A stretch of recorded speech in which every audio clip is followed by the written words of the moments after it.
ಕರಿಗೆಲ್ಲ ನಮಸ್ಕಾರಗಳು. ಶ್ರೀನಿವಾಸೇತಿ ಶ್ರೇಷ್ಠದಯಾ ಪಾತ್ರಂ ಗುಣಾನ್ವಿತಃ ಕೌಶಿಕೋನಂತರಂಗಾರ್ಯ ಶಿರಂ ವಿಜೇತಾಂ ಭುವಿ ನ್ಯಸ್ತಾತ್ಮೀಯ ಭರಂ ವರಪ್ರದ ಗುರೌ ವೈರಾಗ್ಯ ಭಾಗ್ಯೋ ರಥೌ ವೇದಾಂತಾಮೃತ ಸಾರವಂತಮನಘಾತ್ ಶ್ರೀ ಶ್ರೀನಿವಾಸಾತ್ ಗುರೋಃ ಶ್ರೀಶೈಲಾನ್ಮಯ ಕೌಸ್ತುಭಸ್ಯ ತನಯಂ ಶ್ರೇಯೋನಿಧೇ ಶ್ರೀನಿಧೇಃ ವಂದೇ ಸಾಧು ಕಟಾಕ್ಷ ಕೇಳಿನಿಲಯಂ ಶ್ರೀಕೃಷ್ಣ ಸದ್ದೇಶಿಕಂ श्रीवासरंगपरकालमुनित्रयाप्तलक्ष्मात्मरक्षणेति त्वयुगागमान्तम् आचार्यभक्तिपरिपूतमनर्घशीलं गोपालदेशिकमुनिं कुर्माश्रयामः। नारायणाख्येतिराजपदाब्जभृङ्गः श्रीवासयोगिगुरुणात्पितभारमीशे भक्त्यादिपूर्णवरदारिकृपात्तचिह्नं श्रीश्रीनिवासमुनिवर्यमहं प्रपद्ये। श्रीनारायणयोगीन्द्रवरदारिकृपाश्रयं रङ्गेशपादविनतं श्रीनिवासमुनिं भजे। श्रीमान् वेंकटनाथार्य कवितार्किकेसरी वेदांताचार्यवर्यो मे सन्निधत्तां सदा हृदि यो नित्यमच्युतपदाम्बुजयुग्मरुक्मं व्यामोहतस्तरितराणि तनाय मेने अस्मद्गुरोर्भगवतोऽस्य दैकसिन्धो रामानुजस्य चरणौ शरणं प्रपद्ये।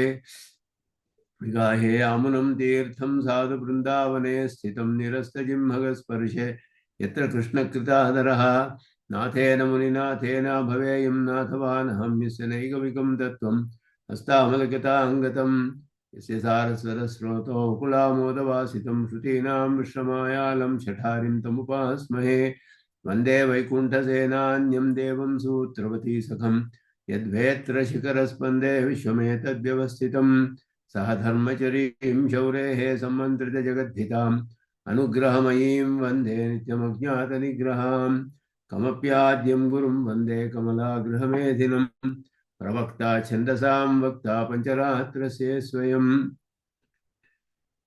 वसुदेवसुतं देवं कंसचाणूरमर्दनं देवकी परमानन्दं कृष्णं वन्दे जगद्गुरुं पार्थाय प्रतिबोधितां भगवता नारायणेन स्वयं व्यासेन ग्रथितां पुराणमुनिना मध्ये महाभारतम् अद्वैतामृतवर्षिणीं भगवतीमष्टादशाध्यायिनीं अम्ब त्वामनुसन्दधामि भगवद्गीते भवद्वेषिणीं यत्पदाम्भोरुहध्यानविध्वस्ता शेषकल्मषः वस्तुतामुपयातोऽहं यामुनेयं नमामि तम् इति परिपृढो यद्गीतानामदर्शेदञ्जसा निगमपरिषन्नेदीयां संनिरामयमाशयं जननपदवीयातायातश्रमापहरां धियं जनेतु समे देवः श्रीमान् धनञ्जय सारथिः सन्तः सारलयः चित्ततमः प्रमथिनीमिमां भजन्तु भगवद्गीता भाष्यतात्पर्यचन्द्रिकाम्।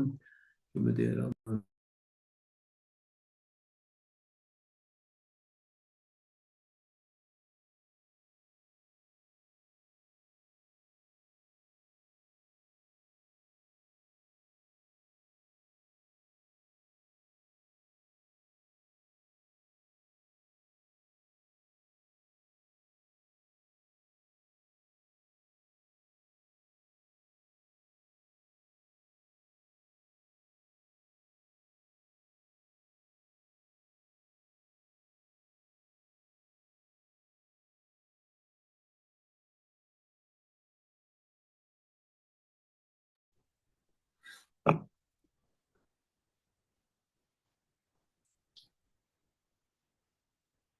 ಪರಮಾತ್ಮೆಯ ಯಾಥಾತ್ಮ್ಯವನ್ನು ಉಪದೇಶ ಮಾಡ್ತಾ ಇರುವ ಭಾಗದಲ್ಲಿ ಜಗತ್ ಕಾರಣತ್ವವನ್ನು ಹೇಳಿ ಎಲ್ಲಕ್ಕೂ ನಾನೇ ಕಾರಣ ಅಂತ ಪರಮಾತ್ಮನು ಹೇಳ್ತಾ ಇರುವಂತಹ ವಿಷಯದಲ್ಲಿ ಸರ್ವವಸ್ತು ಸಾಮಾನಾಧಿಕರಣ್ಯ ಸರ್ವ ವಿಷಯ ಸಾಮಾನಾಧಿಕರಣ್ಯ ಗುಣಗಳು ಕೂಡ ದ್ರವ್ಯಗಳನ್ನು ಆಶ್ರಯಿಸಿದ ಗುಣಗಳು ಕೂಡ ದ್ರವ್ಯದ ಮೂಲಕ ಪರಮಾತ್ಮನ ಆಧಾರದಲ್ಲಿಯೇ ಇದೆ.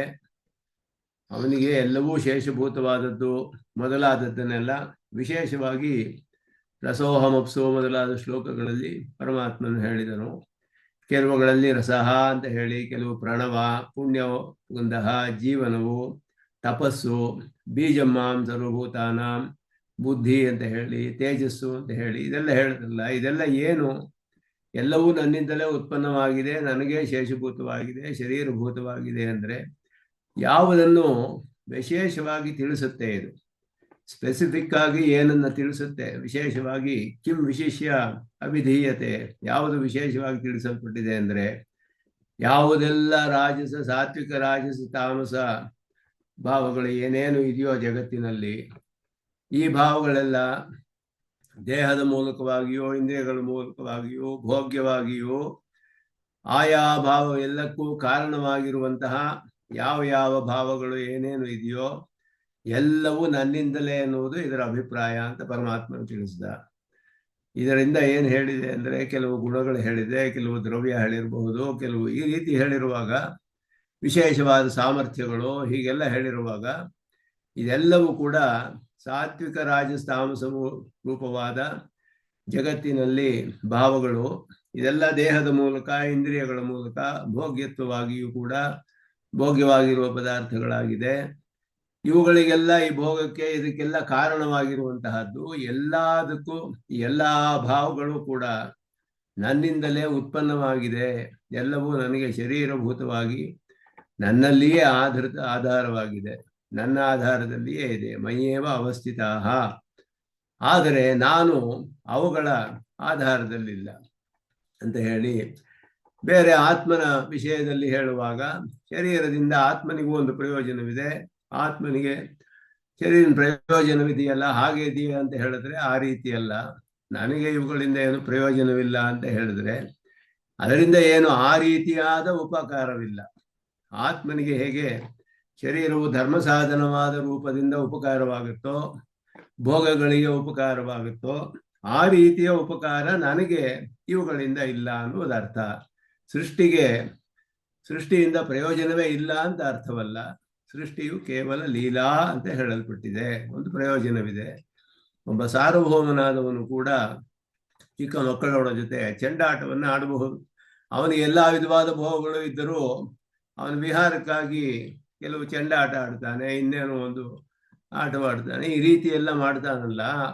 ಆ ರೀತಿ ಅಂತ ಶ್ರುತಿ ಹೇಳುತ್ತೆ. ಅದನ್ನ ಸೃಷ್ಟಿಯು ಹಾಗೆ ಹೇಳಲ್ಪಟ್ಟಿದೆ ಸೃಷ್ಟಿ ವಿಷಯದಲ್ಲಿ.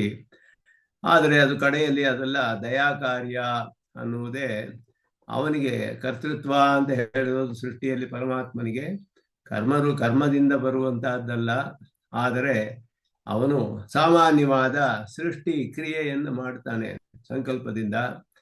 ಆಯಾ ದೇಹ ಬರೋದೆಲ್ಲ ಆಯಾ ಚೇತನರಿಗೆ ಅವರವರ ಕರ್ಮಕ್ಕನುಗುಣವಾಗಿ ಬರುತ್ತೆ. ಆದ್ದರಿಂದ ಅದನ್ನು ಪರಮಾತ್ಮ ತಾನೇ ಸ್ವತಂತ್ರವಾಗಿ ನಿಶ್ಚಯ ಮಾಡಲ್ಲ, ಅವರ ಕರ್ಮಕ್ಕೆ ಅನುಗುಣವಾಗಿ ನಿಶ್ಚಯ ಮಾಡ್ತಾನೆ. ಇವನು ದೇವನಾಗಬೇಕು, ಇವನು ಮನುಷ್ಯನಾಗಬೇಕು ಅನ್ನೋದು ಪರಮಾತ್ಮನ ಸ್ವಾತಂತ್ರ್ಯದಿಂದ ಬಂದದ್ದು ಅಲ್ಲ, ಅವರವರ ಕರ್ಮಕ್ಕನುಗುಣವಾಗಿ ಬರುತ್ತೆ. ಆದ್ದರಿಂದ ಅವನಿಗೆ ದೋಷವಿಲ್ಲ. ಸ್ವಾತಂತ್ರ್ಯದಿಂದ ಆದರೆ ಅವನಿಗೆ ವೈಷಮ್ಯ ಮೊದಲಾದ ದೋಷಗಳು ಬಂದುಬಿಡುತ್ತೆ. ಪಾರ್ಶಿಯಾಲಿಟಿ ಅಂತ ಹೇಳೋದು, ಒಬ್ಬರಿಗೆ ಯಾಕೆ ದೇಹ ಕೊಡ್ಬೇಕು, ಎಲ್ಲರನ್ನೂ ದೇವರಾಗಿ ಮಾಡ್ಬೋದಲ್ಲ, ಇಂಥದ್ದೆಲ್ಲ ಪ್ರಶ್ನೆಗಳು. ಅದಕ್ಕೆಲ್ಲ ಅಲ್ಲಿ ಅವಕಾಶವಿಲ್ಲ. ಇದೆಲ್ಲ ಹೇಳಿ ಸೃಷ್ಟಿಯ ವಿಷಯದಲ್ಲಿ ಅದನ್ನೆಲ್ಲ ಹೇಳಿಬಿಟ್ಟು, ಇದೆಲ್ಲವೂ ಕೂಡ ಇಲ್ಲೆಲ್ಲ ಇದ್ದರೂ ಕೂಡ ಪರಮಾತ್ಮನು ಯಾಕೆ ತಿಳಿಯಲಿಲ್ಲ, ಯಾಕೆ ನನ್ನನ್ನು ತಿಳಿಯಲಿಲ್ಲ, ಪರಮಾತ್ಮನು ಎಲ್ಲ ಕಡೆಯೂ ಇದ್ದಾನೆ, ಎಲ್ಲವನ್ನು ವ್ಯಾಪಿಸಿದ್ದಾನೆ, ಎಲ್ಲ ಇದ್ದರೂ ಕೂಡ ಯಾಕೆ ತಿಳಿಯಲಿಲ್ಲ ಅಂತ ಪ್ರಶ್ನೆ ಬರುತ್ತೆ. ಅದಕ್ಕೆ ಈಗ ಮುಂದಿನ ಶ್ಲೋಕದಲ್ಲಿ ಉತ್ತರವನ್ನು ಕೃಷ್ಣನು ಹೇಳ್ತಾನೆ. ತ್ರಿಭಿಹಿ ಗುಣಮಯೈಹಿ ಭಾವೈಹಿ ಏಭಿ ಸರ್ವಮಿದಂ ಜಗತ್ ಮೋಹಿತಂ ನಾಭಿಜಾನಾತಿ ಮಾಮೇಭ್ಯ ಪರಮವ್ಯಯಂ. ಎಲ್ಲವೂ ಕೂಡ ಈ ಗುಣಮಯವಾದ ಭಾವಗಳಿಂದ, ಸತ್ವರಜಸ್ಸು ತಮಸ್ಸುಗಳ ಒಂದು ಭಾವಗಳು, ಅವುಗಳ ಪ್ರಭಾವದಿಂದ ಉಂಟಾಗುವ ಭಾವಗಳಿಂದ ಎಲ್ಲವೂ ಕೂಡ ಮೋಹಿತವಾಗಿದೆ ಅಂತ ಹೇಳಿ, ಎಲ್ಲವೂ ಈ ರೀತಿ ಮೋಹಿತವಾಗಿರೋದ್ರಿಂದ ನನ್ನನ್ನು ತಿಳಿಯೋದಿಲ್ಲ, ಮೋಹ ಉಂಟಾಗ್ಬಿಟ್ಟಿದೆ. ಈ ತ್ರಿಗುಣದ ಒಂದು ಪ್ರಭಾವದಿಂದ, ತ್ರಿಗುಣದೊಡನೆ ಸಂಪರ್ಕವಿರೋದ್ರಿಂದ ಎಲ್ಲ ಚೇತನರಿಗೂ ದೇಹೇಂದ್ರಿಯಗಳ ಮೂಲಕವಾಗಿ ತ್ರಿಗುಣವು ಸಂಬಂಧಿಸಿರೋದ್ರಿಂದ ಅವರ ಜ್ಞಾನದ ಮೇಲೆ ಒಂದು ಪ್ರಭಾವ ಬೀರಿ ವಿಧ ವಿಧವಾದ ಭಾವನೆಗಳನ್ನೆಲ್ಲ ಉಂಟು ಮಾಡುತ್ತೆ. ಇದೆಲ್ಲ ಅವನ ಸ್ವರೂಪವನ್ನು, ಪರಮಾತ್ಮ ಸ್ವರೂಪವನ್ನೆಲ್ಲ ಮರೆ ಮಾಡಿಬಿಡುತ್ತೆ. ನನ್ನನ್ನು ಇದೆಲ್ಲ ತಿಳಿಯಲಿಲ್ಲ, ಈ ರೀತಿ ಎಲ್ಲವಕ್ಕೂ ಕೂಡ ಮೋಹ ಉಂಟಾಗ್ಬಿಟ್ಟಿದೆ. ಆದ್ದರಿಂದ ನನ್ನನ್ನು ಎಲ್ಲಕ್ಕಿಂತಲೂ ಉತ್ಕೃಷ್ಟನಾದವನು, ಅದನ್ನೆಲ್ಲ ತಿಳಿದಿಲ್ಲ. ಈ ಜಗತ್ತು ಅಂದರೆ ಜಗತ್ತಿನಲ್ಲಿರುವ ಚೇತನರು ಅಂತ ಅರ್ಥ. ಅದನ್ನ ಇಲ್ಲಿ ಭಾಷ್ಯದಲ್ಲಿ ವಿವರಿಸ್ತಾರೆ. ತದೇವಂ ಚೇತನಾ ಚೇತನಾತ್ಮಕಂ ಕೃತ್ಸ್ನಂ ಜಗತ್, ಸಕಲ ಜಗತ್ತು ಕೂಡ ಮದೀಯಂ ಕಾಲೇ ಕಾಲೇ ಮತ್ತೆ ಏವ ಉತ್ಪದ್ಯತೆ. ಮದೀಯಂ ಅಂತ ಪರಮಾತ್ಮ ಹೇಳ್ತಿದ್ದಾನೆ, ನನಗೆ ಸೇರಲ್ಪಟ್ಟಿದ್ದು, ನನಗೆ ಸೇರಿದ್ದು, ನನ್ನ ಪದಾರ್ಥ ಇದೆಲ್ಲ ನನಗೇ ಶೇಷಭೂತವಾದದ್ದು ಅನ್ನೋದನ್ನ ಸ್ಪಷ್ಟವಾಗಿ ಕೃಷ್ಣನೇ ಹೇಳ್ತಾನೆ ಇಲ್ಲಿ. ಕಾಲೇ ಕಾಲೇ ಮತ್ತೆ ಏವ ಉತ್ಪದ್ಯತೆ, ಆಯಾ ಕಾಲದಲ್ಲಿ ನನ್ನಿಂದಲೇ ಉತ್ಪತ್ತಿ ಮಾಡಲ್ಪಡುತ್ತೆ. ಅಂದರೆ ಶರೀರೇಂದ್ರಿಯಗಳೊಡನೆ ಸಂಬಂಧ ಉಂಟಾಗುತ್ತೆ ಅವುಗಳಿಗೆಲ್ಲ. ಮಯಿ ಚ ಪ್ರಲೀಯತೆ, ಬಂದು ಸೇರ್ಕೊಳ್ಳುತ್ತವೆ. ಮಯ್ಯೇವ ಅವಸ್ಥಿತಂ, ನನ್ನಲ್ಲಿಯೇ ಎಲ್ಲವೂ, ಜಗತ್ತೆಲ್ಲವೂ ನನ್ನಲ್ಲಿಯೇ ಅವಸ್ಥಿತವಾಗಿದೆ, ಅಂದರೆ ನನ್ನ ಆಧಾರದಲ್ಲಿಯೇ ಇದೆ, ನನ್ನಿಂದ ಪೃಥಕ್ ಸಿದ್ಧವಾಗಿದೆ. ಆದ್ದರಿಂದ ಮಚ್ಚರೀರಭೂತಂ, ನನಗೆ ಶರೀರದ ಸ್ಥಾನೀಯವಾಗಿದೆ, ಅಂದರೆ ನನ್ನ ಆಧಾರದಲ್ಲಿದ್ದು ನನ್ನ ನಿಯಮದಲ್ಲಿದ್ದು ನನಗೇ ಶೇಷಭೂತವಾಗಿದೆ. ಮದಾತ್ಮಕಂ ಚ, ನನ್ನನ್ನೇ ಆತ್ಮನಾಗಿ ಹೊಂದಿದೆ.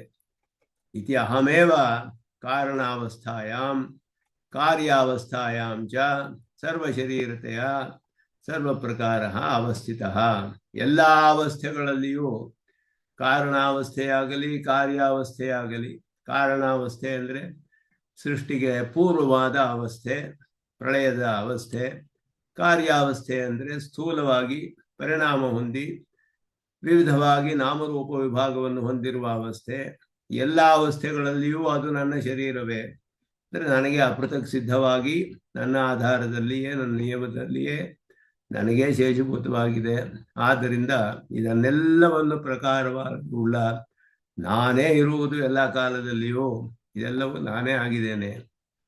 ಶ್ರುತಿ ಇದೇ ರೀತಿ ಸ್ಪಷ್ಟವಾಗಿ ಹೇಳೋದಿಲ್ಲ. ಕೃಷ್ಣ ಅದನ್ನ ಇಲ್ಲಿ ಸ್ಮೃತಿಗಳು ವಿಶದವಾಗಿ ಉಪಬೃಂಹಣ ಮಾಡುವ ಭಾಗ, ಅದರಲ್ಲಿ ಪರಮಾತ್ಮನೇ ನೇರವಾಗಿ ಮಾಡುವ ಉಪದೇಶ. ಆದ್ದರಿಂದ ಇದೆಲ್ಲವೂ ಕೂಡ ಶ್ರುತಿ ಹೇಳೋದು ಸಚ್ಛಬ್ದವಾಚ್ಯವಾದ ಪರಮಾತ್ಮನಿಂದ ಉಂಟಾಗುತ್ತೆ. ಸತ ಸಂಪದ್ಯನ ವಿದುಹು ಸತಿ ಸಂಪದ್ಯನ ವಿದುಹು ಸತಿ ಸಂಪದ್ಯಾಮಹ ಇತಿ, ಸತ ಆಗತ್ಯ ನ ವಿದುಹು ಸತ ಆಗಚ್ಛಾಮಹೇ ಇತಿ. ಶ್ರುತಿ ಹೀಗೆ ಹೇಳುತ್ತೆ. ಸಚ್ಛಬ್ದವಾಚ್ಯನಾದ ಪರಮಾತ್ಮನನ್ನು ಹೋಗಿ ಸೇರ್ಕೊಳ್ತೀವಿ. ಸುಷುಪ್ತಿಯಲ್ಲಿಯೂ ಅಷ್ಟೇ, ಮರಣದಲ್ಲಿಯೂ ಅಷ್ಟೇ, ಪ್ರಳಯದಲ್ಲಿಯೂ ಅಷ್ಟೇ. ಆ ಸಚ್ಛಬ್ದವಾಚ್ಯದ ಪರಮಾತ್ಮನಿಂದಲೇ ಹೊರಗಡೆ ಬರ್ತೇವೆ, ಮತ್ತೆ ಸೃಷ್ಟಿಯಾಗಿ ಅಥವಾ ಎದ್ದು ಬರ್ತೇವೆ ಎಲ್ಲ ಕಾಲದಲ್ಲಿಯೂ ಕೂಡ. ಆದರೆ ಅದನ್ನು ಹೋಗಿ ತಿಳಿಯೋದು, ಹೋಗಿ ಸೇರೋದು ತಿಳಿದಿಲ್ಲ, ಎದ್ದು ಬರೋದು ತಿಳಿದಿಲ್ಲ. ಇದೆಲ್ಲ ಸತ್ ಸತ್ ಸತ್ ಅನ್ನೋ ಶಬ್ದವನ್ನು ಹೇಳಿ ಆ ಸಚ್ಛಬ್ದದಿಂದ ತಿಳಿಯುವಂತಹ ಒಂದು ಪರಮಾತ್ಮನನ್ನು ಹೋಗಿ ಸೇರ್ತೀವಿ ಅಂತ ಶ್ರುತಿ ಹೇಳಿತು. ಆ ಸಚ್ಛಬ್ದವಾಚ್ಯನಾದ ಪರಮಾತ್ಮ ಯಾರು? ಭಗವಂತನಾದ ನಾನೇ ಅಂತ ಕೃಷ್ಣ ಹೇಳ್ತಾ ಇದ್ದಾನೆ. ನಾನೇ ಅದು, ನನ್ನಿಂದಲೇ ಎಲ್ಲ ಉತ್ಪನ್ನವಾಗುತ್ತೆ, ನನ್ನನ್ನೇ ಬಂದು ಸೇರುತ್ತೆ. ಸ್ಪಷ್ಟವಾಗಿ ಅರ್ಥವನ್ನ ಅದಕ್ಕೆ ತಿಳಿಸ್ತಾನೆ. ಎಲ್ಲ ಅವಸ್ಥೆಗಳಲ್ಲಿಯೂ ನಾನೇ ಎಲ್ಲವನ್ನು ಪ್ರಕಾರವನ್ನಾಗಿ ಉಳ್ಳವನು. ಅತಃ ಕಾರಣತ್ವೇನ ಶೇಷಿತ್ವೇನ ಚ, ನಾನೇ ಎಲ್ಲಕ್ಕೂ ಕಾರಣವಾಗಿರುವುದರಿಂದಲೂ ನಾನೇ ಎಲ್ಲಕ್ಕೂ ಶೇಷಿಯಾಗಿರುವ ಒಡೆಯನಾಗಿರುವುದರಿಂದಲೂ ಜ್ಞಾನಾದಿ ಅಸಂಖ್ಯೇಯ ಕಲ್ಯಾಣ ಗುಣಗಣೇಶ್ಚ, ಜ್ಞಾನ ಮೊದಲಾದ ಅಸಂಖ್ಯೇಯವಾದ ಕಲ್ಯಾಣ ಗುಣಗಳ ಗಣಗಳು, ಕಲ್ಯಾಣ ಗುಣಗಳ ಗಣಗಳು, ಗುಂಪುಗಳು ಎಲ್ಲವೂ ಕೂಡ ಇದೆಲ್ಲ ಹೊಂದಿರುವುದರಿಂದ ಅಹಮೇವ, ನಾನೇ ಸರ್ವೈಹಿ ಪ್ರಕಾರೈಹಿ ಪರತರಃ, ಎಲ್ಲ ಪ್ರಕಾರಗಳಿಂದಲೂ ನನಗಿಂತ ಉತ್ಕೃಷ್ಟನಾದವನು ಇಲ್ಲ, ನಾನೇ ಎಲ್ಲಕ್ಕಿಂತಲೂ ಉತ್ಕೃಷ್ಟನಾದವನು.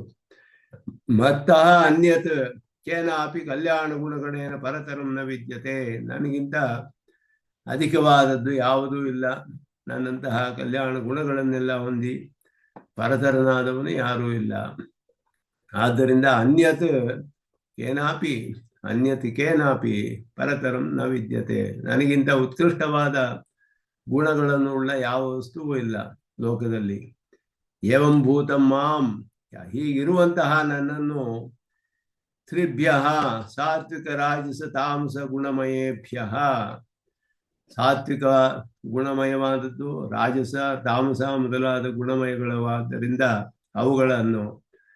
ಅವುಗಳಿಂದ ಉಂಟಾದ ಭಾವೇಭ್ಯ ಭಾವಗಳಿಂದ ಪರಂ ಮದಸಾಧಾರಣೈ ಕಲ್ಯಾಣ ಗುಣಗುಣೈ ತತ್ತದ್ಭೋಗ್ಯತಾ ಪ್ರಕಾರೈಶ್ಚ ಪರಂ ಉತ್ಕೃಷ್ಟತಮಂ, ಅವ್ಯಯಂ ಸದೈಕರೂಪಮಪಿ ತೈರೇವ ತ್ರಿಭಿಃ ಗುಣಮಯೈಃ ನಿಹೀನತರೈಃ ಕ್ಷಣಧ್ವಂಸಿಭಿಃ ಪೂರ್ವಕರ್ಮಾನುಗುಣ ದೇಹೇಂದ್ರಿಯ ಭೋಗ್ಯತ್ವೇನ ಅವಸ್ಥಿತೈಃ ಪದಾರ್ಥೈಃ ಮೋಹಿತಂ ದೇವತಿರಿಯಂ ಮನುಷ್ಯ ಸ್ಥಾವರಾತ್ಮನ ಅವಸ್ಥಿತಂ ಸರ್ವಂ ಇದಂ ಜಗತ್ ನ ಅಭಿಜಾನಾತಿ ಅಂತ ಹೇಳಿದ್ರೆ ಪರಮಾತ್ಮನು ಹೇಳ್ತಿದ್ದಾನೆ, ನನ್ನ ಈ ವಿಧವಾದ ಮೂರು ವಿಧವಾದ ಗುಣಮಯವಾದ ಭಾವಗಳು ಯಾವುದಿದೆಯೋ, ತ್ರಿಭ್ಯ ಸಾತ್ವಿಕ ರಾಜಸ ತಾಮಸ ಗುಣಮಯೇಭ್ಯ ಭಾವೇಭ್ಯ, ಇಂತಹ ಮೂರು ಗುಣಗಳಿಂದ ಉಂಟಾಗುವ ಯಾವ ಭಾವಗಳಿದೆಯೋ ಅವುಗಳಿಗಿಂತ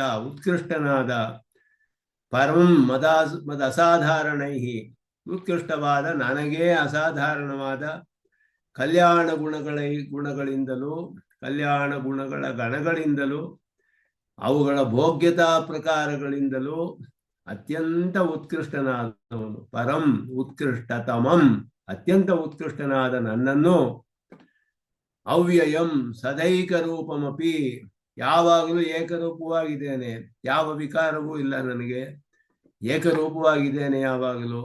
ಹಾಗೆ ಇದ್ದರೂ ಕೂಡ ಇದೇ ಮೂರು ಗುಣಗಳಿಂದ ತೈರೇವ ತ್ರಿವಿಗುಣಮಯೈಹಿ, ಅದೇ ಮೂರು ಗುಣಗಳಿಂದ ನಿಹೀನತರೈಹಿ ಅತ್ಯಂತ ಹೀನವಾದ ಕ್ಷಣಧ್ವಂಸಿಭಿಹಿ, ಅದು ಅತ್ಯಂತ ಅಲ್ಪಕಾಲ ಇರುವಂತಹ ಪೂರ್ವಕರ್ಮಾನುಗುಣ ದೇಹೇಂದ್ರಿಯ ಭೋಗ್ಯತ್ವೇನ ಅವಸ್ಥಿತೈಹಿ, ಆಯಾ ಕರ್ಮಕ್ಕೆ ಅನುಗುಣವಾದ ದೇಹವೋ ಇಂದ್ರಿಯಗಳು ಹಾಗೆಯೇ ಭೋಗ್ಯವಾದ ಪದಾರ್ಥಗಳು, ಪ್ರಕೃತಿಯಲ್ಲಿ ಬರುವಂತಹ ಮೇರೆ ಪದಾರ್ಥಗಳು, ವಿಷಯಗಳಿಗೆ ಸಂಬಂಧಿಸಿದ್ದು, ಈ ಎಲ್ಲವುಗಳಿಂದಲೂ ಕೂಡ ಇರುವಂತಹ ಪದಾರ್ಥಗಳಿಂದ ಮೋಹಿತಂ, ಅವರ ಬುದ್ಧಿಯು ಮೋಹಿತವಾಗಿಬಿಟ್ಟಿದೆ. ಜ್ಞಾನದಲ್ಲಿ ಅಜ್ಞಾನ ಉಂಟಾಗಿದೆ, ಮೋಹ ಉಂಟಾಗಿದೆ. ದೇವ ತಿರ್ಯಂ ಮನುಷ್ಯ ಸ್ಥಾವರಾತ್ಮನ ಅವಸ್ಥಿತಂ, ಈ ರೀತಿ ಕರ್ಮದ ಕಾರಣದಿಂದ ಇದು ಅವರಿಗೆ ಈ ದೇವ ತಿರ್ಯಕ ಮನುಷ್ಯ ಸ್ಥಾವರ ಮೊದಲಾದ 4 ವಿಧವಾದ ಸೃಷ್ಟಿಗೆ ಒಳಗಾಗಿ ಆಯಾ ವಿಧವಾದ ದೇಹಗಳೊಡನೆ ಸಂಬಂಧಿಸಿರುವಂತಹ ಎಲ್ಲ ಜಗತ್ತು ಕೂಡ ನನ್ನನ್ನು ತಿಳಿಯಲಿಲ್ಲ.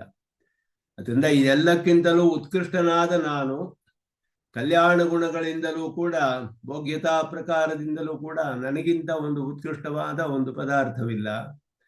ಇದೇ ಈ ಮೂರು ಗುಣಗಳಿಂದ ಈ ಎಲ್ಲ ಜಗತ್ತಿನಲ್ಲಿರುವ ಚೇತನರು ಕೂಡ ದೇಹ ಇಂದ್ರಿಯ ಭೋಗ್ಯವಾದ ಬೇರೆ ವಸ್ತುಗಳು ಇವುಗಳೊಡನೆ ಎಲ್ಲ ಸಂಬಂಧ ಹೊಂದಿ ಅವರವರ ಕರ್ಮಕ್ಕೆ ಅನುಗುಣವಾಗಿ ಇದೆಲ್ಲ ಎಷ್ಟು ಕಾಲ ಇರುತ್ತೆ ಹೇಳಿದ್ರೆ ಬಹಳ ಅತ್ಯಲ್ಪ ಕಾಲ ಇರುವಂತಹದ್ದು. ಕ್ಷಣಧ್ವಂಸಿಭಿಹಿ ಅಂತ ಹೇಳಿದ್ರೆ ಅಲ್ಪಕಾಲ ಇರುವಂತಹದ್ದು.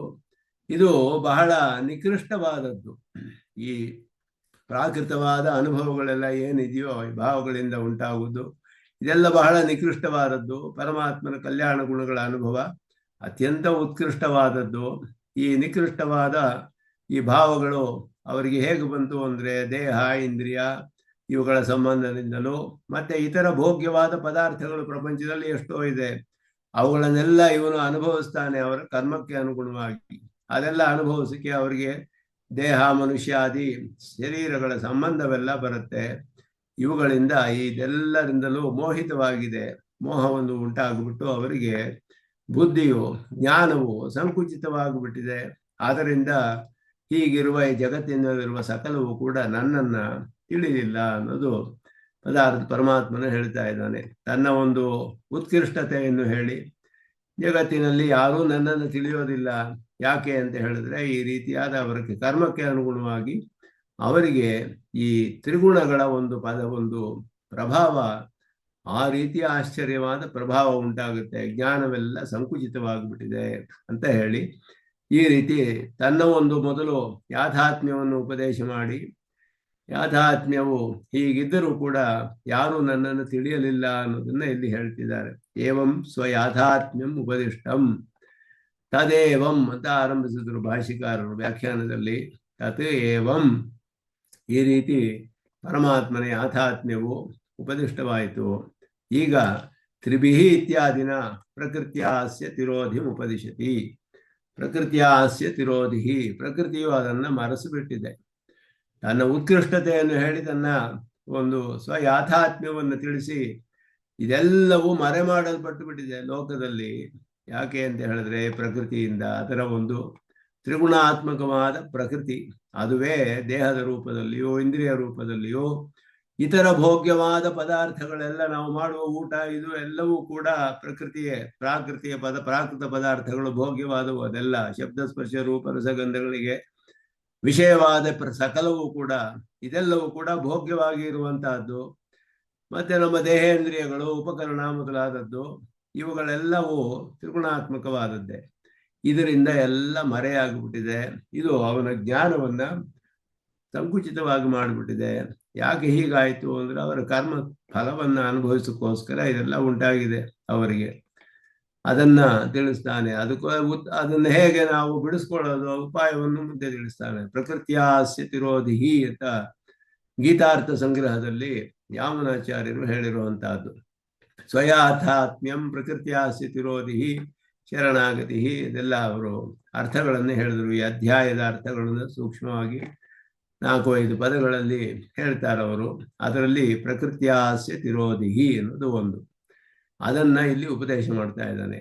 ಮಾಮಿತ್ಯನೇನ, ನನ್ನನ್ನು ಅಂತ ಹೇಳಿದ್ರೆ ಜಗತ್ ಮೋಹಿತಂ ಜಾನಾತಿ ಮಾಂ ಏಭ್ಯ ಪರಂ ಅವ್ಯಯಂ, ನನ್ನನ್ನು ಹೇಳಿದ್ರೆ ಭೂಮಿರಾಪೋ ನಲಹ ಅಂತ ಮೊದಲಾಗಿ ಆರಂಭಿಸಿ ಇತಿ ಆರಭ್ಯ ಉಕ್ತಂ ಯಥಾವಸ್ಥಿತ ಸ್ವರೂಪಂ ಗುಣಮಯ ಭಾವೇಭ್ಯ ಪರತ್ವ ಪ್ರದರ್ಶನಾಯ ಅನೂದಿತಂ ಇತಿ ದರ್ಶಯಿತು ತದೇವಂ ಇತಿ. ತದೇವಂ ಅಂತ ಹೇಳಿದಾಗ ಇದುವರೆಗೂ ಏನೇನು ನಾನು ಉಪದೇಶ ಮಾಡಿದನೋ ಎಲ್ಲವೂ ನನ್ನ 2 ವಿಧವಾದ ಪ್ರಕೃತಿಗಳಿದೆ, ಪರಾಪ್ರಕೃತಿ ಅಪರಾಪ್ರಕೃತಿ ಎಲ್ಲ ಹೇಳಿ, ಅದು ಅಚೇತನ ಚೇತನಗಳ ಸ್ವರೂಪವನ್ನೆಲ್ಲ ಹೇಳಿ, ಇವುಗಳನ್ನೆಲ್ಲ ಹೇಳಿ ಗುಣಮಯಗಳಿಂದ ಭಾವಗಳಿಂದ ಇವುಗಳಿಗಿಂತ ನಾನು ಪರನಾದವನು ಉತ್ಕೃಷ್ಟನಾದವನು ಮೊದಲಾದ ಹೇಳಿದ್ದೆಲ್ಲ ಇಲ್ಲಿ ತದೇವಂ ಚೇತನಾತ್ಮಕಂ ಕೃಷ್ಣಂ ಜಗತ್ ಇದೆಲ್ಲ ಹೇಳಿರುವಾಗ ಅದನ್ನೇ ಮತ್ತೆ ಇಲ್ಲಿ ಸ್ವಯಾಥಾತ್ಮ್ಯವು ಹೇಳಲ್ಪಟ್ಟಿತು ಅನ್ನೋದು ಹೇಳ್ತಾರೆ ಭಾಷ್ಯದಲ್ಲಿ. ಉತ್ಪತ್ತಿ ಪ್ರಲಯೋ ಅವಿರೋಧಂ ಸರ್ವೇಷು ಕಲ್ವೇಷು ತಸ್ಯೈವ ಕಾರಣತ್ವಂಚ ಅಭಿಪ್ರೇತ್ಯ ಉಕ್ತಂ ಕಾಲೇ ಕಾಲೇ. ಎಲ್ಲಾ ಕಲ್ಪಗಳಲ್ಲಿಯೂ ಕೂಡ ಉತ್ಪತ್ತಿಗೂ ಪ್ರಳಯಕ್ಕೂ ಕೂಡ ವಿರೋಧವಿಲ್ಲ.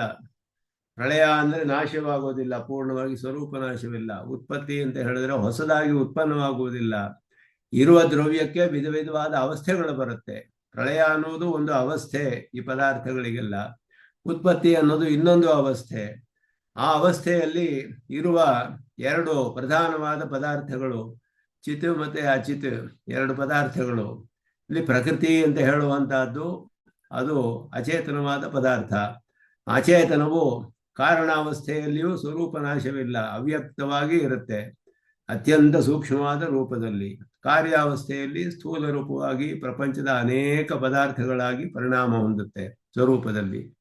ಚೇತನರು ಕಾರ್ಯಾವಸ್ಥೆ ಕಾರಣಾವಸ್ಥೆಯಲ್ಲಿ ಸ್ವರೂಪವು ಏಕರೂಪವಾಗಿರುತ್ತೆ, ಹಾಗೆಯೇ ಇರ್ತಾರೆ, ಯಾವ ಬದಲಾವಣೆ ಇರೋದಿಲ್ಲ.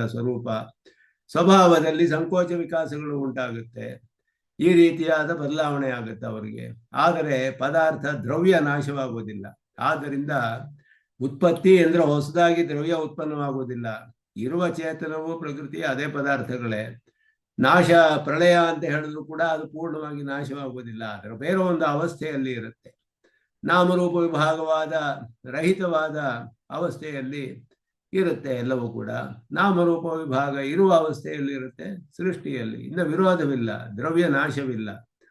ಆದ್ದರಿಂದ ಉತ್ಪತ್ತಿ ಪ್ರಳಯೋ ಅವಿರೋಧಂ, ವಿರೋಧವಿಲ್ಲ ಅನ್ನೋದನ್ನು ತೋರಿಸ್ತಾರೆ. ಮತ್ತೆ ಸರ್ವೇಷು ಕಲ್ಪೇಶು ತಸ್ಯೈವ ಕಾರಣತ್ವ, ಇದು ಒಂದು ಮುಖ್ಯವಾದ ವಿಷಯ. ಪರಮಾತ್ಮನ ಜಗತ್ಕಾರಣತ್ವವನ್ನು ನೈಯಾಯಿಕರು ಅನುಮಾನದಿಂದ ಊಹೆ ಮಾಡಿ ಸಾಧಿಸ್ತಾರೆ. ಊಹೆ ಮಾಡಿ ಸಾಧಿಸಿದ್ರೆ ಜಗತ್ತೆಲ್ಲ ಒಂದು ಪದಾರ್ಥವಾದ ಸೃಷ್ಟಿಯಾಗಿರೋದ್ರಿಂದ ಯಾರೋ ಒಬ್ಬ ಸೃಷ್ಟಿ ಮಾಡಿರ್ಲೇಬೇಕಲ್ಲ, ಅವನೇ ಪರಮಾತ್ಮ ಈಶ್ವರ, ಅವನಿಗೆ ಜಗತ್ತಿನ ಎಲ್ಲಾ ಪದಾರ್ಥಗಳ ಜ್ಞಾನವೂ ಇರಬೇಕು, ಆದ್ದರಿಂದ ಅವನು ಸರ್ವಜ್ಞ ಅಂತ ಹೇಳಲ್ಪಡ್ತಾನೆ. ಹೀಗೆಲ್ಲ ಅವನ ವಿಷಯದಲ್ಲಿ ಊಹೆ ಮಾಡಿ ಸ್ಥಾಪಿಸುದು. ಆದರೆ ಒಬ್ಬನೇ ಪರಮಾತ್ಮ ಎಲ್ಲಾ ಕಲ್ಪಗಳಲ್ಲಿ ಸೃಷ್ಟಿ ಮಾಡ್ತಾನೆ ಅಂತ ನಿಮಗೆ ಹೇಗೆ ತಿಳಿಯುತ್ತೆ? ಈ ಕಲ್ಪದಲ್ಲಿ ಇಂತಹ ಸಮಯದಲ್ಲಿ ಅವನೇ ಅದನ್ನ ಪ್ರಳಯ ಮಾಡ್ತಾನೆ ಅನ್ನೋದು ನಿಮಗೆ ಹೇಗೆ ತಿಳಿಯುತ್ತೆ? ಇದೆಲ್ಲ ಊಹೆ ಮಾಡೋಕ್ಕಾಗದೇ ಇರುವಂತಹ ವಿಷಯಗಳು, ಇದೆಲ್ಲ ಊಹಾತೀತವಾದದ್ದು. ಇದು ಶ್ರುತಿಯಿಂದಲೇ ತಿಳಿಬೇಕು. ಆದ್ದರಿಂದ ಶಾಸ್ತ್ರವೇ ಪ್ರಮಾಣ ಅದಕ್ಕೆ. ಆದ್ದರಿಂದ ಸರ್ವೇಷು ಕಲ್ಪೇಶು ತಸ್ಯೈವ ಕಾರಣತ್ವ. ಇದು ಶ್ರುತಿಗಳು ಅನೇಕವಾಗಿ ಹೇಳುತ್ತೆ ಸ್ಪಷ್ಟವಾಗಿ, ಒಬ್ಬನೇ ಜಗತ್ಕಾರಣ, ಒಬ್ಬನೇ ಜಗತ್ಕಾರಣ ಅಂತ ಹೇಳಿ. ಅದನ್ನ ಇಲ್ಲಿ ಇನ್ನೂ ಸ್ಪಷ್ಟವಾಗಿ ಕೃಷ್ಣನು ಜನ್ಮಾದೀನಾಂ ಕಾಲೇ ಕಾಲೇ ಮತ್ತಯೇವ ಉತ್ಪದ್ಯತೆ, ಆಯಾ ಕಾಲದಲ್ಲಿ ನನ್ನಿಂದಲೇ ಆಗುತ್ತೆ. ಮಯಿ ಚ ಪ್ರಲೀಯತೆ, ನನ್ನಿಂದಲೇ ಪ್ರಳಯವಾಗುತ್ತೆ. ಎಲ್ಲ ಜಗತ್ತು ಕೂಡ ಮಯಿ ಏವ ಅವಸ್ಥಿತಂ ಮಚ್ಚರೀರಪೂತಂ ಮದಾತ್ಮಕಂ. ಇದನ್ನೇ ಅಲ್ಲಿ ಹೇಳುವಾಗ ಐತದಾತ್ಮ್ಯಮಿದಂ ಸರ್ವಂ ತತ್ ಸತ್ಯಂ ಶ್ರುತಿ ಹೇಳುತ್ತೆ. ಈ ಸಚ್ಛಬ್ದವಾಚ್ಯನಾದ ವಸ್ತುವನ್ನೇ ಆತ್ಮನಾಗಿ ಹೊಂದಿದೆ ಇದೆಲ್ಲವೂ. ಸಚ್ಛಬ್ದವಾಚ್ಯವಾದ ವಸ್ತು ಯಾರು ಅಂತ ಹೇಳಲಿಲ್ಲ, ಬರೀ ಸತ್ ಅಂತಾನೆ ಹೇಳಿದೆ ಪೂರ್ಣವಾಗಿ. ಸಚ್ಛಬ್ದವಿದ್ಯಾ ಪ್ರಕರಣದಲ್ಲಿ, ಭೂಮ ವಿದ್ಯಾ ಪ್ರಕರಣದಲ್ಲಿಯೋ ಭೂಮಾ ಅಂತಾನೆ ಹೇಳ್ಬಿಡ್ತು. ದಹರ ವಿದ್ಯಾ ಪ್ರಕರಣದಲ್ಲಿ ಬರೀ ದಹರ ಅಂತ ಹೇಳ್ಬಿಡ್ತು. ಇದೆಲ್ಲ ಯಾರು ಅಂತ ಹೇಳಿದ್ರೆ ಸುಬಾಲೋಪನಿಷತ್ತು ನಾರಾಯಣ ಅಂತ ಸ್ಪಷ್ಟವಾಗಿ ಹೇಳಿದ್ದು. ಅದೇ ಕೃಷ್ಣನು ಇಲ್ಲಿ ನಾನೇ ಅಂತ ಸ್ಪಷ್ಟವಾಗಿ ಹೇಳ್ತಾ ಇದ್ದಾನೆ. ಕೃಷ್ಣನು ಎಲ್ಲ ಕಾಲದಲ್ಲಿಯೂ ನಾನೇ ಸೃಷ್ಟಿ ಮಾಡುವವನು, ನಾನೇ ಅದನ್ನ ಪ್ರಳಯದ ನನ್ನನ್ನೇ ಬಂದು ಸೇರುತ್ತೆ. ತಸ್ಯೈವ ಕಲ್ಪೇಶು ಸರ್ವೇಷು ಕಲ್ಪೇಶು ತಸ್ಯೈವ ಕಾರಣತ್ವಂ. ಅದೆಲ್ಲ ಹೇಳಿದ್ದ ಭಾಷ್ಯಕಾರರು. ಕಾಲೇ ಕಾಲೇ ಮತ್ತಯೇವ ಉತ್ಪದ್ಯತೆ ಅದನ್ನ ಸ್ಪಷ್ಟಪಡಿಸ್ತಾರೆ. ಇದನ್ನ ತ್ರಿಭಿಃ ಗುಣಮಯೈಃ ಏಭಿಃ ಇತಿ ಪದತ್ರಯೇಣ, 3 ಪದಗಳಿದೆ. ತ್ರಿಭಿಃ ಗುಣಮಯೈಃ ಏಭಿಃ ಅಂತ 3 ಪದಗಳು. ಅವುಗಳಿಗೆ ಅರ್ಥವನ್ನೇ ಹೇಳ್ತಾರೆ. ದುಃಖ ಮಿಶ್ರತ್ವ, ನಶ್ವರತ್ವ, ಸಾತಿಶಯತ್ವಾದೀನಿ ವಿವಕ್ಷಿತಾನಿ ಅಂತ ಹೇಳಿದ್ರು. ಇದೆಲ್ಲವೂ ಕೂಡ ಸಾತಿಶಯ ಅಂತ ಹೇಳಿದ್ರೆ ಅದಕ್ಕಿಂತ ಉತ್ಕೃಷ್ಟವಾದ ಒಂದು ಪದಾರ್ಥ ಇದೆ ಅಂತ. ಅತಿಶಯ ಅಂದ್ರೆ ಒಂದು ಎಕ್ಸಲೆನ್ಸ್, ಸಾತಿಶಯ ಅಂತ ಇದಕ್ಕಿಂತ ಎಕ್ಸಲೆಂಟ್ ಆದ ಪದಾರ್ಥ ಒಂದಿದೆ, ಅಧಿಕವಾದ ಎಕ್ಸಲೆನ್ಸ್ ಇರೋ ಪದಾರ್ಥ ಇದೆ. ನಿರತಿಶಯ ಅಂದ್ರೆ ಅದಕ್ಕಿಂತ ಮೇಲೆ ಯಾವುದೂ ಇಲ್ಲ, ಇದುವೇ ಮೋಸ್ಟ್ ಎಕ್ಸಲೆಂಟ್ ಅಂತ. ಎಕ್ಸಲೆಂಟ್ ಅಂತ ಹೇಳಿದ್ರೆ ಸಾಕು, ಮೋಸ್ಟ್ ಎಕ್ಸಲೆಂಟ್ ಅಂತ ಹೇಳ್ಬೋದು, ಅದಕ್ಕಿಂತ ಮೇಲೆ ಇಲ್ಲ ನಿರತಿಶಯ ಅಂದ್ರೆ. ಸಾತಿಶಯ ಅಂದ್ರೆ ಇದಕ್ಕಿಂತ ಅಧಿಕವಾದದ್ದು ಒಂದಿದೆ ಅಂತ ಅರ್ಥ. ಅಧಿಕವಾದ ಅತಿಶಯವನ್ನು ಉಳ್ಳ ಒಂದು ಪದಾರ್ಥವಿರೋದಕ್ಕೆ ಸಾತಿಶಯ ಅಂತ ಹೇಳ್ತೀವಿ. ಆದ್ದರಿಂದ ಈ ಪದಗಳೆಲ್ಲ ಅದನ್ನು ತಿಳಿಸುತ್ತೆ. ದುಃಖ ಮಿಶ್ರತ್ವ, ಅನಶ್ವರತ್ವ ಇದನ್ನೆಲ್ಲ ತಿಳಿಸುತ್ತೆ. ಹೇಗೆ ಅಂದ್ರೆ ರಜಸ್ತಮೋ ಮಿಶ್ರತ್ವಾದ ದುಃಖ ಮಿಶ್ರತ್ವಂ ತ್ರಿಭಿಹಿ ಅಂತ ಹೇಳಿದ್ರು. 3 ಗುಣಗಳಿದೆ. ರಜಸ್ಸು ತಮಸ್ಸು ಸೇರಿರುವ ಸತ್ವ, ಅದು ದುಃಖ ಮಿಶ್ರತ್ವ. ಯಾಕೆ ಅಂದ್ರೆ ರಜಸ್ಸು ತಮಸ್ಸುಗಳಿಂದ ಉಂಟಾಗುವ ಕಾರ್ಯಗಳ ಹಾಗಿರುತ್ತೆ. ಯಾಕೆಂದ್ರೆ ಸುಖ ದುಃಖ ಮೋಹಾತ್ಮಕ ಹಿ ತ್ರಯೋ ಗುಣ, 3 ಗುಣಗಳು ಸುಖವನ್ನು ಉಂಟು ಮಾಡುತ್ತೆ, ದುಃಖವನ್ನು ಉಂಟು ಮಾಡುತ್ತೆ, ಮೋಹವನ್ನು ಉಂಟು ಮಾಡುತ್ತೆ. ಒಂದು ಸುಖವನ್ನು ಉಂಟು ಮಾಡುತ್ತೆ, ದುಃಖ ಮೋಹ ಇದೆಲ್ಲ ಉಂಟು ಮಾಡುವುದು 3 ಗುಣಗಳು, ಸತ್ವರಜಸ್ ತಮಸ್ಸೆ. ಅಸುಖವೂ ಕೂಡ ಅಲ್ಪವಾದ ಸುಖವೇ, ಅದು ನಿರತಿಶಯ ಅತ್ಯಧಿಕವಾದ ಸತ್ವವಾದರೆ ಅದು ಮೋಕ್ಷಕ್ಕೆ ನಮಗೆ ಕಾರಣವಾಗುತ್ತೆ. ಆದರೆ ಸತ್ವ ಅನ್ನುವುದು ಸಾಮಾನ್ಯವಾಗಿ ಯಾವಾಗಲೂ ಕೂಡ ಅಂತಹ ಒಂದು ಉತ್ಕೃಷ್ಟವಾದ ಜ್ಞಾನವನ್ನು ಉಂಟು ಮಾಡೋದಿಲ್ಲ. ಸಾಮಾನ್ಯವಾಗಿ ವೈದಿಕ ಧರ್ಮ ಅನುಷ್ಠಾನ ಮಾಡುವವರೆಲ್ಲ ಸಾತ್ವಿಕರು ಅಂತಾನೆ ಹೇಳೋದು. ಯಾಕೆ ಅಂದ್ರೆ ವೇದದಲ್ಲಿರುವ ಧರ್ಮಾನುಷ್ಠಾನ ಮಾಡ್ತಾರೆ, ಸ್ವರ್ಗಾದಿ ಫಲ ಪಡೆದುಕೊಳ್ತಾರೆ, ಅದಕ್ಕೂ ಸತ್ವ ಅಧಿಕವಾಗಿರ್ಬೇಕು. ಅದು ಕೂಡ ಒಂದು ಸುಖವೇ ಆಯ್ತಲ್ಲ, ಜ್ಞಾನವಾಯ್ತಲ್ಲ, ಅದು ಅಲ್ಪವಾದದ್ದು, ಅದು ಅಸ್ಥಿರವಾದದ್ದು ಮೊದಲಾದೆಲ್ಲ ತಿಳಿಯುತ್ತೆ. ಕಾರ್ಯವಾದ್ದರಿಂದ ಇದು ಗುಣಮಯಿ, ಗುಣಗಳಿಂದ ಉಂಟಾಗುವಂತಹದ್ದು. ಗುಣಗಳಿಂದ ಉಂಟಾಗಿರುವುದರಿಂದ ಏನಾಗುತ್ತೆ, ಉತ್ಪತ್ತಿ ಆಗುತ್ತೆ ಅಂತ ಅರ್ಥ. ಈ ಭಾವಗಳೆಲ್ಲ ಉಂಟಾಗುತ್ತೆ. ಸತ್ವರಜಸ್ಸು ಮತ್ತು ತಮಸ್ಸಿನ ಕಾರ್ಯಗಳು ಅಂತ ಹೇಳಿದ್ರೆ ಅವುಗಳ ಎಫೆಕ್ಟ್ಸ್, ಅದನ್ನು ನೋಡಿ ನಾವು ಈ ಗುಣದಿಂದ ಇದಾಗಿದೆ ಅಂತ ತಿಳ್ಕೊಳ್ಬೇಕು. ಸತ್ವರಜಸ್ ತಮಸ್ ಕಣ್ಣಿಗೆ ಕಾಣೋದಿಲ್ಲ, ನಮ್ಮ ದೇಹದಲ್ಲಿ ಇಂದ್ರಿಯದಲ್ಲಿ ಎಲ್ಲ ಕಡೆಯೂ ಇದೆ, ಕಣ್ಣಿಗೆ ಕಾಣೋದಿಲ್ಲ. ಆದರೆ ನಮ್ಮ ಒಂದು ಪ್ರವೃತ್ತಿಗಳನ್ನ ಕೆಲಸಗಳನ್ನ ನೋಡಿದ್ರೆ ಅದರಿಂದ ಇವನಿಗೆ ಸತ್ವ ಹೆಚ್ಚಾಗಿದೆ, ಈಗ ರಜಸ್ ಹೆಚ್ಚಾಗಿದೆ, ತಮಸ್ ಹೆಚ್ಚಾಗಿದೆ ಮೊದಲಾದದ್ದನ್ನು ತಿಳಿಯಬಹುದು. ಅದು ಕಾರ್ಯವಾಯಿತು. ಕಾರ್ಯ ಆಗೋದೆಲ್ಲ ಯತ್ ಕಾರ್ಯಂ ತತ್ತತ್ ಅನಿತ್ಯಂ ಅನ್ನೋದು ಎಲ್ಲರೂ ಒಪ್ಕೊಳ್ಳುವಂತಹ ನಿಯಮ. ಉತ್ಪತ್ತಿ ಆಗುವುದೆಲ್ಲ ಒಂದಿನ ನಾಶವಾಗಬೇಕು ಅಂತ ಅರ್ಥ. ಉತ್ಪತ್ತಿ ಆಗುವುದೆಲ್ಲ ನಾಶವಾಗುತ್ತೆ ಅಂತ ಹೇಳಿದ್ರೆ ಜಗದ್ ಉತ್ಪತ್ತವಾಗುತ್ತಲ್ಲ ನಾಶವಾಗುತ್ತೆ ಅಂದ್ರೆ, ನಾಶ ಅಂದ್ರೆ ಅವಸ್ಥಾಂತರಾಪತ್ತಿ, ಉತ್ಪತ್ತಿ ಅಂದ್ರೂ ಅವಸ್ಥಾಂತರಾಪತ್ತಿ. ಉತ್ಪತ್ತಿ ಅನ್ನೋದು ಮುಂದಿನ ಅವಸ್ಥೆಗೆ ಹೋಗುತ್ತೆ, ನಾಶ ಅಂದ್ರೆ ಕಾರಣ ಅವಸ್ಥೆಗೆ ಹೋಗುತ್ತೆ ಅಷ್ಟೇ. ನಮ್ಮ ಸಿದ್ಧಾಂತದಲ್ಲಿ ಅದುವೇ ಶ್ರುತಿಯಲ್ಲಿ ಹೇಳಿರುವುದು ಅದೇ. ದ್ರವ್ಯ ನಾಶವಿಲ್ಲ, ಆದರೆ ಅದೆಲ್ಲ ಅನಿತ್ಯವಾಗತ್ತೆ, ನಿತ್ಯವಲ್ಲ. ಕಾರ್ಯವಾಗೋದೆಲ್ಲ ನಿತ್ಯವಾಗೋದಿಲ್ಲ, ಅನಿತ್ಯವಾಗುತ್ತೆ. ಆದ್ದರಿಂದ ಕಾರ್ಯತ್ವಾತ್ ಅನಿತ್ಯತ್ವಂ, ಎಲ್ಲ ಕಾಲದಲ್ಲೂ ಇರೋದಿಲ್ಲ, ಅನಿತ್ಯವಾಗುತ್ತೆ ಅಂತ ಅರ್ಥ. ಇಂದ್ರಿಯ ಪರಿಚ್ಛಿನ್ನತ್ವಾತ್ ಕ್ಷುದ್ರತ್ವಂ, ಇಂದ್ರಿಯಗಳಿಂದಲೇ ಎಲ್ಲ ಉಂಟಾಗುತ್ತೆ. ಆದ್ದರಿಂದ ಇದು ಅತೀಂದ್ರಿಯವಾದ ವಿಷಯವಲ್ಲ, ಇಂದ್ರಿಯಗಳಿಂದ ತಿಳಿಯುವಂತಹದ್ದು. ತ್ರಿಗುಣಾತ್ಮಕವಾದ ಪ್ರಕೃತಿ ಪ್ರಾಕೃತವಾದದ್ದೆಲ್ಲವೂ ಕೂಡ ಇಂದ್ರಿಯಗಳಿಂದ ತಿಳಿಯುವಂತಹದ್ದು. ಆದ್ದರಿಂದ ಇಂದ್ರಿಯ ಪರಿಚ್ಛಿನ್ನತ್ವಾತ್, ಇಂದ್ರಿಯಗಳಿಂದ ಎಷ್ಟು ತಿಳಿಬಹುದೋ ಅಷ್ಟೇ ಅದಕ್ಕೆ ಲಿಮಿಟ್, ಅಷ್ಟೇ ಅದಕ್ಕೆ ತಿಳಿಯೋಕ್ಕೆ ಸಾಧ್ಯ. ಆದ್ದರಿಂದ ಕ್ಷುದ್ರತ್ವ, ಕ್ಷುದ್ರವಾಗಿದೆ ಅಂದ್ರೆ ಬಹಳ ಅಲ್ಪವಾದದ್ದು.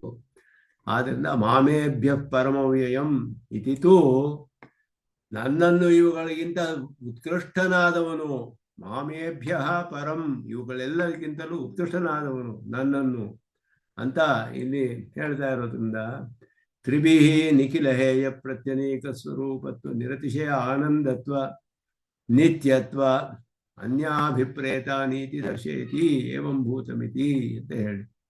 ಮಾಮೇಭ್ಯ ಪರಂ ಅಂತ ಹೇಳಿದ್ರೆ ಈ ಮೂರು ಇದಕ್ಕಿಂತ ನಿಖಿಲ, ಈ ಮೂರಕ್ಕಿಂತ ಪರವಾದವನು, ಬೇರೆಯಾದವನು ಅಂತ ಹೇಳಿದ್ರೆ ಯಾವ ವಿಧದಲ್ಲಿ ಬೇರೆಯಾದವನು?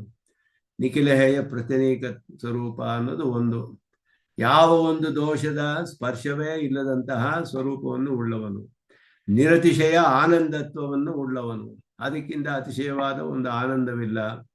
ಯಥೋವಾಚೋ ನಿವರ್ತಂತೆ ಅಂತ ಶ್ರುತಿ ನಿಂತ್ಕೊಂಡ್ಬಿಡುತ್ತೆ. ಅತ್ತ ಅಪ್ರಾಪ್ಯ ಮನಸಾ ಸಹ ಅಂತ ಆನಂದವನ್ನು ವರ್ಣಿಸಕ್ಕೆ ಹೋಗಿ ಪರಮಾತ್ಮನ ಆನಂದವನ್ನು ಹೇಳುವಾಗ ವಾಕಿನಿಂದಲೂ ಮನಸ್ಸಿನಿಂದಲೂ ತಿಳಿಯಕ್ಕೆ ಸಾಧ್ಯವಿಲ್ಲ ಅಂತ ಹೇಳ್ಬಿಡ್ತು ಶ್ರುತಿ ಅಷ್ಟೇ. ಅದಕ್ಕೆ ಮೇಲೆ ಏನನ್ನು ಹೇಳಕ್ ಸಾಧ್ಯವಿಲ್ಲ. ಆದ್ದರಿಂದ ಉಯರ್ವರ ಉಯರ್ ನಲಂ ಉಡೆಯವನ್, ಆಳ್ವಾರ್ ಹೇಳುವಾಗ ಉಯರ್ವಾರ ಉಯರ್ ನಲಂ ಉಡೆಯವನ್, ಅದಕ್ಕಿಂತ ಒಂದು ಬೇರೆ ಅಧಿಕವಾದದ್ದು ಇದೆ ಅನ್ನೋದನ್ನ ಇಲ್ಲದೇ ಇರುವಂತಹ ಆನಂದ ಉಳ್ಳವನು ಅಂತ ಹೇಳಿದ್ರು ಆಳ್ವಾರು ಆರಂಭದಲ್ಲಿ. ಹಾಗೆ ನಿರತಿಶಯ ಆನಂದತ್ವ, ನಿತ್ಯತ್ವ, ಎಲ್ಲ ನಿತ್ಯವಾಗಿರುವಂತಹದ್ದೇ, ಅನಿತ್ಯ ಅನ್ನೋ ಪ್ರಶ್ನೆಯೇ ಇಲ್ಲ. ಈ ರೀತಿ ಎಲ್ಲದರಿಂದಲೂ ಅನ್ಯಾಭಿಪ್ರೇತಾನಿ, ಇದಕ್ಕಿಂತ ಬೇರೆಯಾದದ್ದು ಈ ಕಾರಣಗಳಿಂದ. ಹಿಂದೆ ಹೇಳಿದಾಗ ಕಾರ್ಯತ್ವ, ಅನಿತ್ಯತ್ವ, ಇಂದ್ರಿಯ ಪರಿಚ್ಛನ್ಯತ್ವ ಮೂರು ಹೇಳಿದ್ರು. ದುಃಖ ಮಿಶ್ರತ್ವ, ನಶ್ವರತ್ವ, ಸಾತಿಶಯತ್ವ, ಮೂರು ವಿಷಯಗಳು ಹೇಳಲ್ಪಟ್ಟಿತ್ತು. ಇಲ್ಲಿ ಅದೆಲ್ಲಕ್ಕಿಂತಲೂ ವಿರುದ್ಧವಾದ ಅಖಿಲೇಯ ಪ್ರತ್ಯನೇಕ ಸ್ವರೂಪತ್ವ, ಅಲ್ಲಿ ನಶ್ವರತ್ವ ಅನ್ನಕ್ಕೆ ಇಲ್ಲಿ ನಿತ್ಯತ್ವ, ಅಲ್ಲಿ ಸಾತಿಶಯತ್ವ ಅಂದ್ರೆ ನಿರತಿಶಯ ಆನಂದತ್ವ. ಈ ರೀತಿ ಗುಣಗಳ ಭಾವಗಳಿಗಿಂತ ಅತ್ಯಂತ ಉತ್ಕೃಷ್ಟನಾಗಿ ಬೇರೆಯಾಗಿರುವಂತಹವನು ನಾನು. ಹೀಗಿರುವ ನನ್ನನ್ನು ಏವಂ ಭೂತಂ ಮಾಂ ಅಂತ ಹೇಳಿದಾಗ ಈ ರೀತಿಯಾಗಿರುವ ನನ್ನನ್ನು ಕಾರಣತ್ವೇನ ಪಿತೃತ್ವಾತ್ ಹಿತೈಷಿಣಂ, ಎಲ್ಲಕ್ಕೂ ಕಾರಣನಾಗಿದ್ದಾನೆ. ಇದು ಭಾಷಿಕಾರರು ಪರಮಾತ್ಮನಿಗೆ ಮೂರು ವಿಷಯಗಳನ್ನ ಇಲ್ಲಿ ಹೇಳ್ತಾರೆ. ಕಾರಣತ್ವೇನ, ಶೇಷಿತ್ವೇನ, ಜ್ಞಾನಾದಿ ಅಸಂಖ್ಯೇಯ ಕಲ್ಯಾಣ ಗುಣಗಣೈಶ್ಚ. ಈ ಮೂರು ಕಾರಣಗಳಿಂದ ನಾನು ಎಲ್ಲಕ್ಕಿಂತಲೂ ಪರತರನಾಗಿದ್ದಾನೆ ಅಂತ ಭಾಷಿಕಾರರು ಇದರ ಅಭಿಪ್ರಾಯವನ್ನು ಹೇಳಿದರು. ಕಾರಣತ್ವ ಒಂದು, ಶೇಷಿತ್ವ ಒಂದು, ಜ್ಞಾನಾದಿ ಅಸಂಖ್ಯೇಯ ಕಲ್ಯಾಣ ಗುಣಗಣ ಉಳ್ಳವನು ಅಂತ ಹೇಳಿ, ಅದಕ್ಕೆ ಇಲ್ಲಿ ಸ್ವಾಮಿ ದೇಶಿಕನ ವಿಶೇಷವಾದ ಅರ್ಥ ತಿಳಿಸ್ತಾರೆ. ಕಾರಣ ಆಗಿರೋದ್ರಿಂದ ಅವನು ಪಿತಾ ಆಗಿದ್ದಾನೆ ಸರ್ವಲೋಕಕ್ಕೂ, ಅವನಿಂದಲೇ ಎಲ್ಲ ಉತ್ಪನ್ನವಾಗಿದ್ದರಿಂದ ಅವನು ನಮಗೆಲ್ಲ ಪಿತಾ ಆಗಿದ್ದಾನೆ. ಪಿತಾ ಆದವನು ಹಿತೈಷಿ, ಎಲ್ಲವನು ಹಿತವನ್ನೇ ಬಯಸ್ತಾನೆ ಯಾವಾಗಲೂ. ಆದ್ದರಿಂದ ಪಿತೃತ್ವಾತ್ ಹಿತೈಷಿಣಂ, ಹಿತವನ್ನೇ ಇಷ್ಟಪಡುವವನು. ಶೇಷಿತ್ವೇನ ಶೇಷಭೂತಾನಾಂ ಉಜ್ಜೀವನಮಪಿ ಆತ್ಮಲಾಭಂ ಮನ್ವಾನಂ. ಶೇಷಿತ್ವ ಅನ್ನೋದ್ರಿಂದ ನಮಗೇನು ಲಾಭ? ಪರಮಾತ್ಮ ಶೇಷಿತ್ವ ಆದರೆ ಅವನಿಗೇನು ಲಾಭ ಅಂದ್ರೆ, ಅವನಿಗೆ ಸೇರಿದ ಪದಾರ್ಥಗಳೆಲ್ಲ ಎಲ್ಲವೂ ಕೂಡ ತನ್ನದೇ ಅಂತ ತಿಳಿದುಕೊಂಡು ಅವುಗಳು ಉಜ್ಜೀವನ ಹೊಂದಿದರೆ ತನಗೇ ಲಾಭವಾಯಿತು ಅಂತ ತಿಳಿತಾನಂತೆ. ತನ್ನ ಪದಾರ್ಥವು ನನ್ನನ್ನು ಬಂದು ಸೇರ್ತಲ್ಲ, ನನ್ನ ಕೈಯಿಂದ ತಪ್ಪಿಸ್ಕೊಂಡು ಹೋಗಿ ಪ್ರಪಂಚದಲ್ಲಿ ಸುತ್ತಾಡ್ತಾ ಇದೆ, ಕಷ್ಟಪಡ್ತಾ ಇದೆ ಇದು.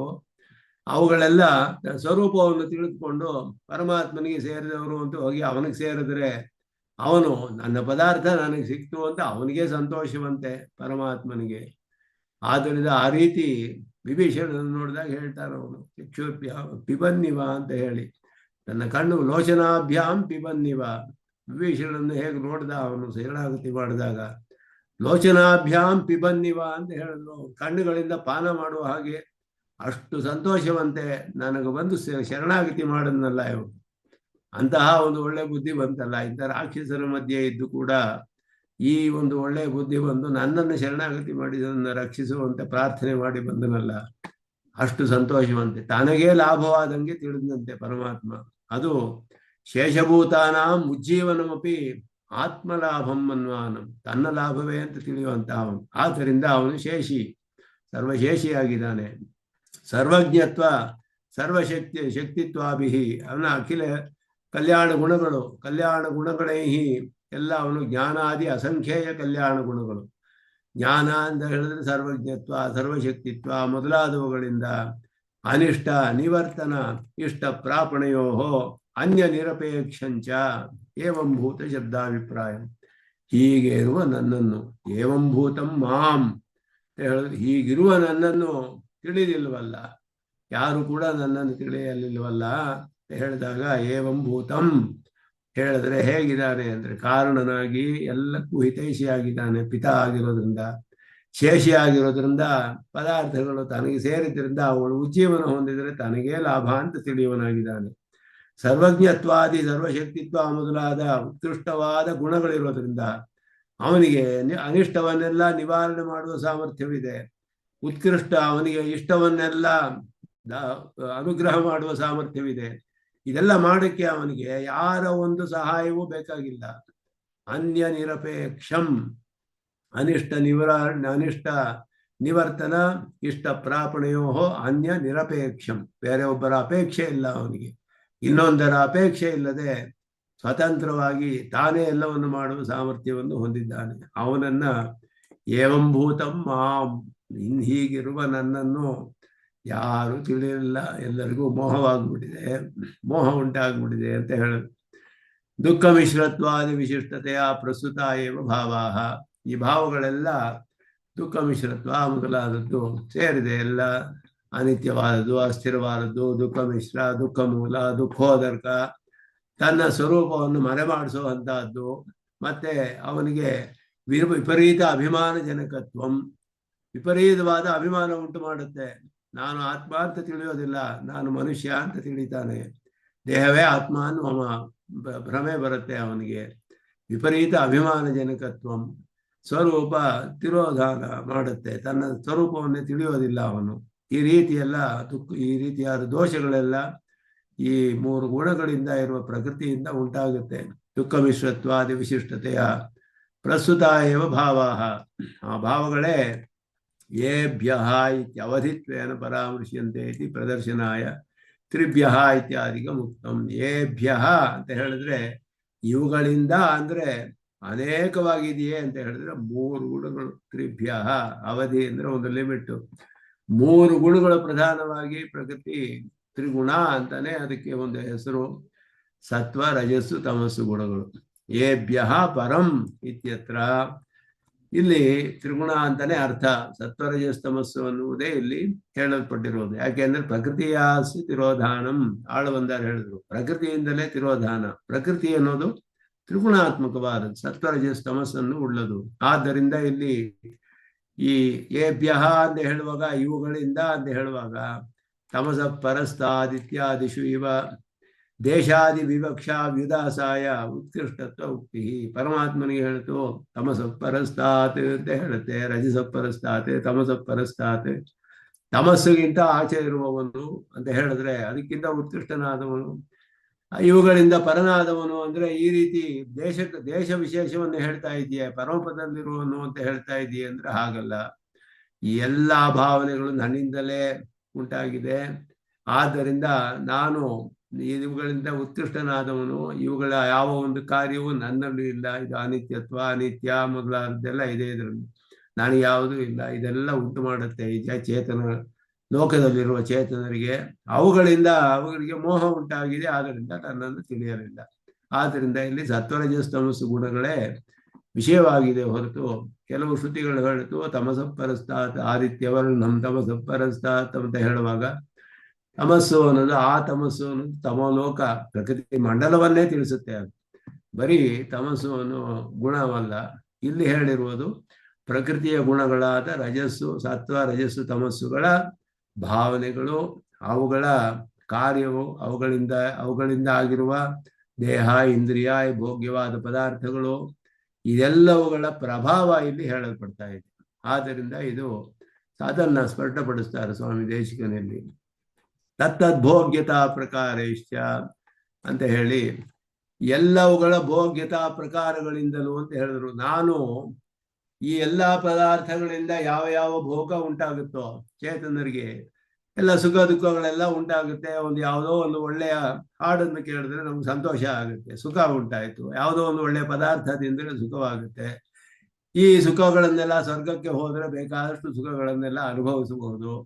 ಈ ಸುಖಗಳೆಲ್ಲ ಇದೆಯಲ್ಲ, ಈ ಸುಖಗಳು ಎಲ್ಲವೂ ಪರಮಾತ್ಮನ ಸುಖದಲ್ಲಿ ಅಂತರ್ಗತ ಎಲ್ಲವೂ ಕೂಡ ಅನ್ನೋದನ್ನ ಇಲ್ಲಿ ಹೇಳ್ತಾ ಇದ್ದಾರೆ. ತತ್ತದ್ಭೋಗ್ಯತಾ ಪ್ರಕಾರೈಶ್ಚ ಪರಂ, ಆಯಾ ಪದಾರ್ಥಗಳು ಉಂಟಾಗುವ ಭೋಗ್ಯತೆ ಯಾವುದು ಇದೆಯೋ ಅವುಗಳ ಎಲ್ಲಾ ಪ್ರಕಾರಗಳ ಎಲ್ಲಾ ವಿಧವಾದ ಭೋಗ್ಯತೆ ಉಂಟು ಮಾಡುತ್ತೆ ಪ್ರಕೃತಿ. ಇಲ್ವಾ? ಶಬ್ದ, ಸ್ಪರ್ಶಾದಿ ರೂಪ ವಿಷಯಗಳು ವಿಧ ವಿಧವಾದ ಭೋಗ್ಯತೆಯನ್ನು ಉಂಟು ಮಾಡುತ್ತೆ. ಆದ್ದರಿಂದಲೇ ಎಲ್ಲ ಮೋಹಿತರಾಗ್ಬಿಡ್ತಾರೆ. ಆದರೆ ಈ ಎಲ್ಲಾ ಭೋಗ್ಯತೆಗಳಿಂದಲೂ ಉತ್ಕೃಷ್ಟನಾದವನು ನಾನು ಅಂತ ಹೇಳಿದ್ರೇನು? ಪರಮಾತ್ಮನ ಆನಂದದಲ್ಲಿ ಇದೆಲ್ಲವೂ ಗೋಷ್ಪದಂತೆ ಸಮುದ್ರೆ ಗೋಷ್ಪದಮಿವ ಇಲ್ಲಿ ಹೇಳ್ತಾರೆ. ಗೋಷ್ಪದಮಸ್ತಿ ಇವತ್ ಅಂತ ಹೇಳಿದ್ರು. ಗೋಷ್ಪದ ಅಂದ್ರೆ ಒಂದು ಹಸು ತನ್ನ ಕಾಲನ್ನ ಕೆಳಗಡೆ ಮರಳ ಮೇಲೆ ಇಟ್ರೆ ಅದರಲ್ಲಿ ಒಂದು ಚಿಕ್ಕ ಹಳ್ಳ ಉಂಟಾಗುತ್ತಲ್ಲ, ಅದಕ್ಕೆ ಗೋಷ್ಪದ ಅಂತ ಹೆಸರು. ಅದರಲ್ಲಿರುವ ನೀರು ಎಷ್ಟು ನೀರಿರುತ್ತೆ? ಒಂದು ಸ್ವಲ್ಪ ನೀರಿರುತ್ತೆ ಅದರಲ್ಲಿ. ಹಸುವಿನ ಕಾಲು ಕೆಳಗಡೆ ಇಟ್ಟರೆ ಗೊರಸು ಒಂದು ಹಳ್ಳ ಉಂಟಾಗುತ್ತೆ. ಅದರಲ್ಲಿ ಸ್ವಲ್ಪ ನೀರು ಸೇರ್ಕೊಂಡ್ರೆ ಎಷ್ಟು ನೀರಿರುತ್ತೆ? ಸಮುದ್ರದಲ್ಲಿ ಅದು ಸೇರಿದೆ.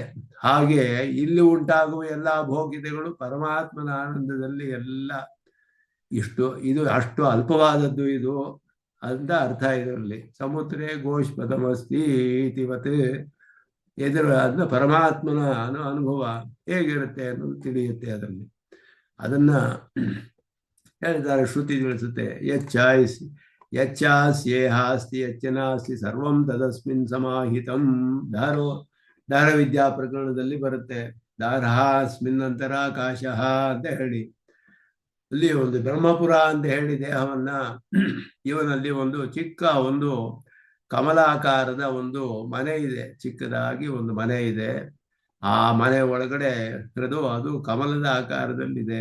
ಅದರ ಒಳಗಡೆ ಒಂದು ಚಿಕ್ಕ ಆಕಾಶವಿದೆ. ದಾರಃ ಅಸ್ಮಿನ್ ಅಂತರಾಕಾಶ ತಸ್ಮಿನ್ ಯದಂತಹ ತದನ್ಮೇ ಅಷ್ಟವ್ಯಂ ತದ್ವಾವ ವಿಜಿಜ್ಞಾಸಿತವ್ಯಂ ಅಂತ ಶ್ರುತಿ ಹೇಳ್ತು ದಾರ ವಿದ್ಯಾ ಪ್ರಕರಣದಲ್ಲಿ.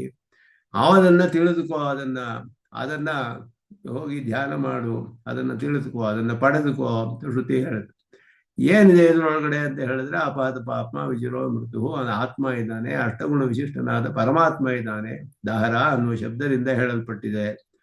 ಹಾಗಾದರೆ ಇಷ್ಟು ಚಿಕ್ಕ ಒಂದು ಹೃದಯದ ಒಳಗಡೆ ಇದಾನಲ್ಲ, ಸರ್ವವ್ಯಾಪಿಯಾದವನಿಗೆ ಹೇಗೆ ಎಷ್ಟು ಅಲ್ಪತ್ವ ಬಂದುಬಿಡ್ತಲ್ಲ, ಇವನಿಗೆ ಅಲ್ಪತ್ವ ಹೇಗೆ ಹೇಳಕ್ ಸಾಧ್ಯ ಅಂತ ಹೇಳಿದ್ರೆ ಶ್ರುತಿ ಹೇಳ್ತು.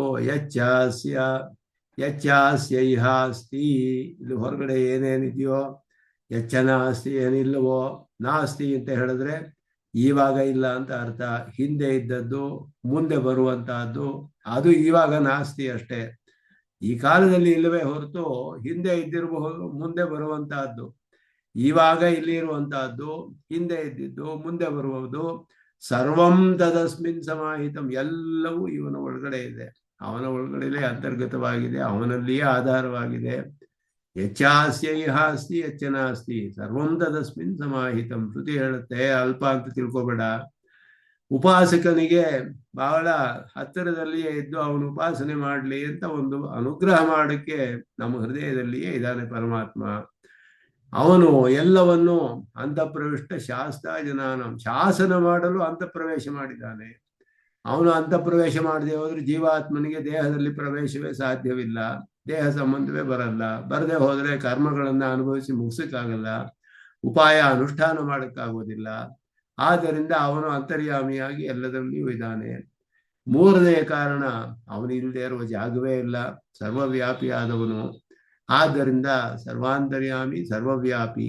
ಅವನು ಅನುಪ್ರವೇಶ ಮಾಡಿಯೂ ಇದ್ದಾನೆ, ಎಲ್ಲವನ್ನು ನಿಯಮನ ಮಾಡ್ತಾನೆ, ಶಾಸನ ಮಾಡುವುದರಿಂದ ಉಪಾಸಕನಿಗೆ ಸುಲಭವಾಗಿ ಸಿಗಲಿ ಅಂತ. ಪರವಾದವನು ಸರ್ವವ್ಯಾಪಿಯಾದವನು ಎಲ್ಲಿ ಹುಡ್ಕೊಂಡು ಹೋಗೋದು ನಾವು ಅಂತ ಹೇಳಿದ್ರೆ, ಇನ್ನು ಹೃದಯದೊಳಗಡೆ ಇದ್ದಾನೆ, ಇಲ್ಲಿಯೇ ಉಪಾಸನೆ ಮಾಡುವನ್ನ. ಆತ್ಮೇತಿತು ಉಪಗಚ್ಚಂತಿ ಗ್ರಾಹಯಂತಿ ಚ ಅಂತ ಸೂತ್ರದಲ್ಲಿ ಹೇಳ್ತಾರೆ, ಬ್ರಹ್ಮಸೂತ್ರದಲ್ಲಿ. ಆ ರೀತಿ ಅವನು ಅನುಗ್ರಹ ಮಾಡ್ತಾನೆ. ಆದ್ದರಿಂದ ಇಲ್ಲಿ ಎಲ್ಲಾ ವಿಧಕ್ಕಿಂತ ಉತ್ಕೃಷ್ಟನಾದವನು ಅಂತ ಹೇಳಿದ್ರೆ, ಎಲ್ಲ ಈ ಅಲ್ಪವಾದದ್ದೆಲ್ಲ ಇದೆಲ್ಲ ಅತ್ಯಲ್ಪ ಅವನ ಆನಂದದ ಮುಂದೆ. ಅದರಲ್ಲಿ ಎಲ್ಲವೂ ಸೇರಿಬಿಟ್ಟಿದೆ. ಅದು ಶ್ರುತಿಯು ಕೂಡ ಹೇಳುತ್ತೆ ಅದನ್ನ. ಒಂದೊಂದು ಕೂಡ ಒಂದೊಂದು ಇದರಲ್ಲಿಯೂ ಆನಂದ ಮೀಮಾಂಸೆಯಲ್ಲಿ ಹೇಳುವಾಗ, ಶ್ರೋತ್ರಿಯಸ್ಯ ಚ ಅಕಾಮಹತಸ್ಯ, ಶ್ರೋತ್ರಿಯಸ್ಯ ಚ ಅಕಾಮಹತಸ್ಯ, ಶ್ರೋತ್ರಿಯಸ್ಯ ಚ ಅಕಾಮಹತಸ್ಯ. ಒಬ್ಬೊಬ್ರಿಗೂ ಆನಂದವನ್ನು ಹೇಳ್ಕೊಂಡು ಬಂತು ಶ್ರುತಿ. ಪಿತೃಗಳ ಆನಂದ ಎಷ್ಟು, ದೇವತೆಗಳ ಆನಂದ ಎಷ್ಟು, ಇಂದ್ರನ ಆನಂದ ಅದಕ್ಕೆ 100ರಷ್ಟು, ಅದಕ್ಕೂ ಅವನ ಒಂದು ಆನಂದ, ಬೃಹಸ್ಪತಿಯ ಅವನ 100 ಆನಂದ, ಬೃಹಸ್ಪತಿಯ 1 ಆನಂದ, ಬೃಹಸ್ಪತಿಯ 100 ಆನಂದ, ಪ್ರಜಾಪತಿಯ 1 ಆನಂದ, ಪ್ರಜಾಪತಿಯ 1 ಆನಂದ, ಬ್ರಹ್ಮನು ಒಬ್ಬರಿಗೆ 100 ಪಾಲು ಅಂತ ಹೇಳಿಕೊಂಡು ಬಂದಿದ್ದು. ಒಂದೊಂದು ಸತಿಯೂ ಕೂಡ ಶ್ರೋತ್ರಿಯಸ್ಯ ಚ ಅಕಾಮಹತಸ್ಯ ಅಂತ ಹೇಳಿದ್ರು. ಮುಕ್ತನ ಆನಂದದಲ್ಲಿ ಇದೆಲ್ಲವೂ ಸೇರಿದೆ ಅಂತ. ಅಕಾಮಹತ ಅಂದ್ರೆ ಮುಕ್ತ ಅಂತ ಅರ್ಥ. ಇದೆಲ್ಲವೂ ಮುಕ್ತನ ಆನಂದದಲ್ಲಿ ಅಂತರ್ಗತ ಅಂತ ಹೇಳಿರುವಾಗ, ಮುಕ್ತನಿಗೆ ಭಗವಂತನಿಗೆ ಸಮಾನವಾದ ಆನಂದ ಅನುಭವ ಅನ್ನೋದು ಭೋಗ್ಯ ಮಾತ್ರ ಸಾಮ್ಯ ಲಿಂಗಾಚ ಅಂತ ಸೂತ್ರದಲ್ಲಿ ಹೇಳಿದ್ರು. ಆದ್ದರಿಂದ ಇಲ್ಲಿರುವ ಎಲ್ಲ ಭಾವಗಳಿಂದ ಉಂಟಾಗುವ ಎಲ್ಲ ಭೋಗ್ಯಗಳು ಏನೇನಿದೆಯೋ ಇದೆಲ್ಲ ಅವನ ಆನಂದದಲ್ಲಿ ಒಂದು ಗೋಷ್ಪದಕ್ಕೆ ಸಮಾನ. ಸಮುದ್ರದಲ್ಲಿ ಗೋಷ್ಪದ ಇರೋ ಹಾಗೆ ಅಂತ ಹೇಳಿ ಸ್ವಾಮಿ ದೇಶಿಕನ್ ಹೇಳ್ತಾರೆ. ಅದಕ್ಕೆ ಶ್ರುತಿ ಪ್ರಮಾಣವನ್ನೇ ತೋರಿಸ್ತಾರೆ. ಶಬ್ದ ಸ್ಪರ್ಶಾದಿ ರೂಪೇಣ ಪ್ರಾಕೃತ ಭಾವ ಭೋಗ್ಯ. ಪ್ರಾಕೃತವಾದ ಭಾವಗಳು ಹೇಗೆ ಭೋಗ್ಯವಾಗುತ್ತೆ ಅಂದರೆ ಶಬ್ದ ಸ್ಪರ್ಶಾದಿ ರೂಪದಿಂದ. ಅದೆಲ್ಲ ವಿಷಯಗಳು ಇಂದ್ರಿಯಗಳಿಗೆ.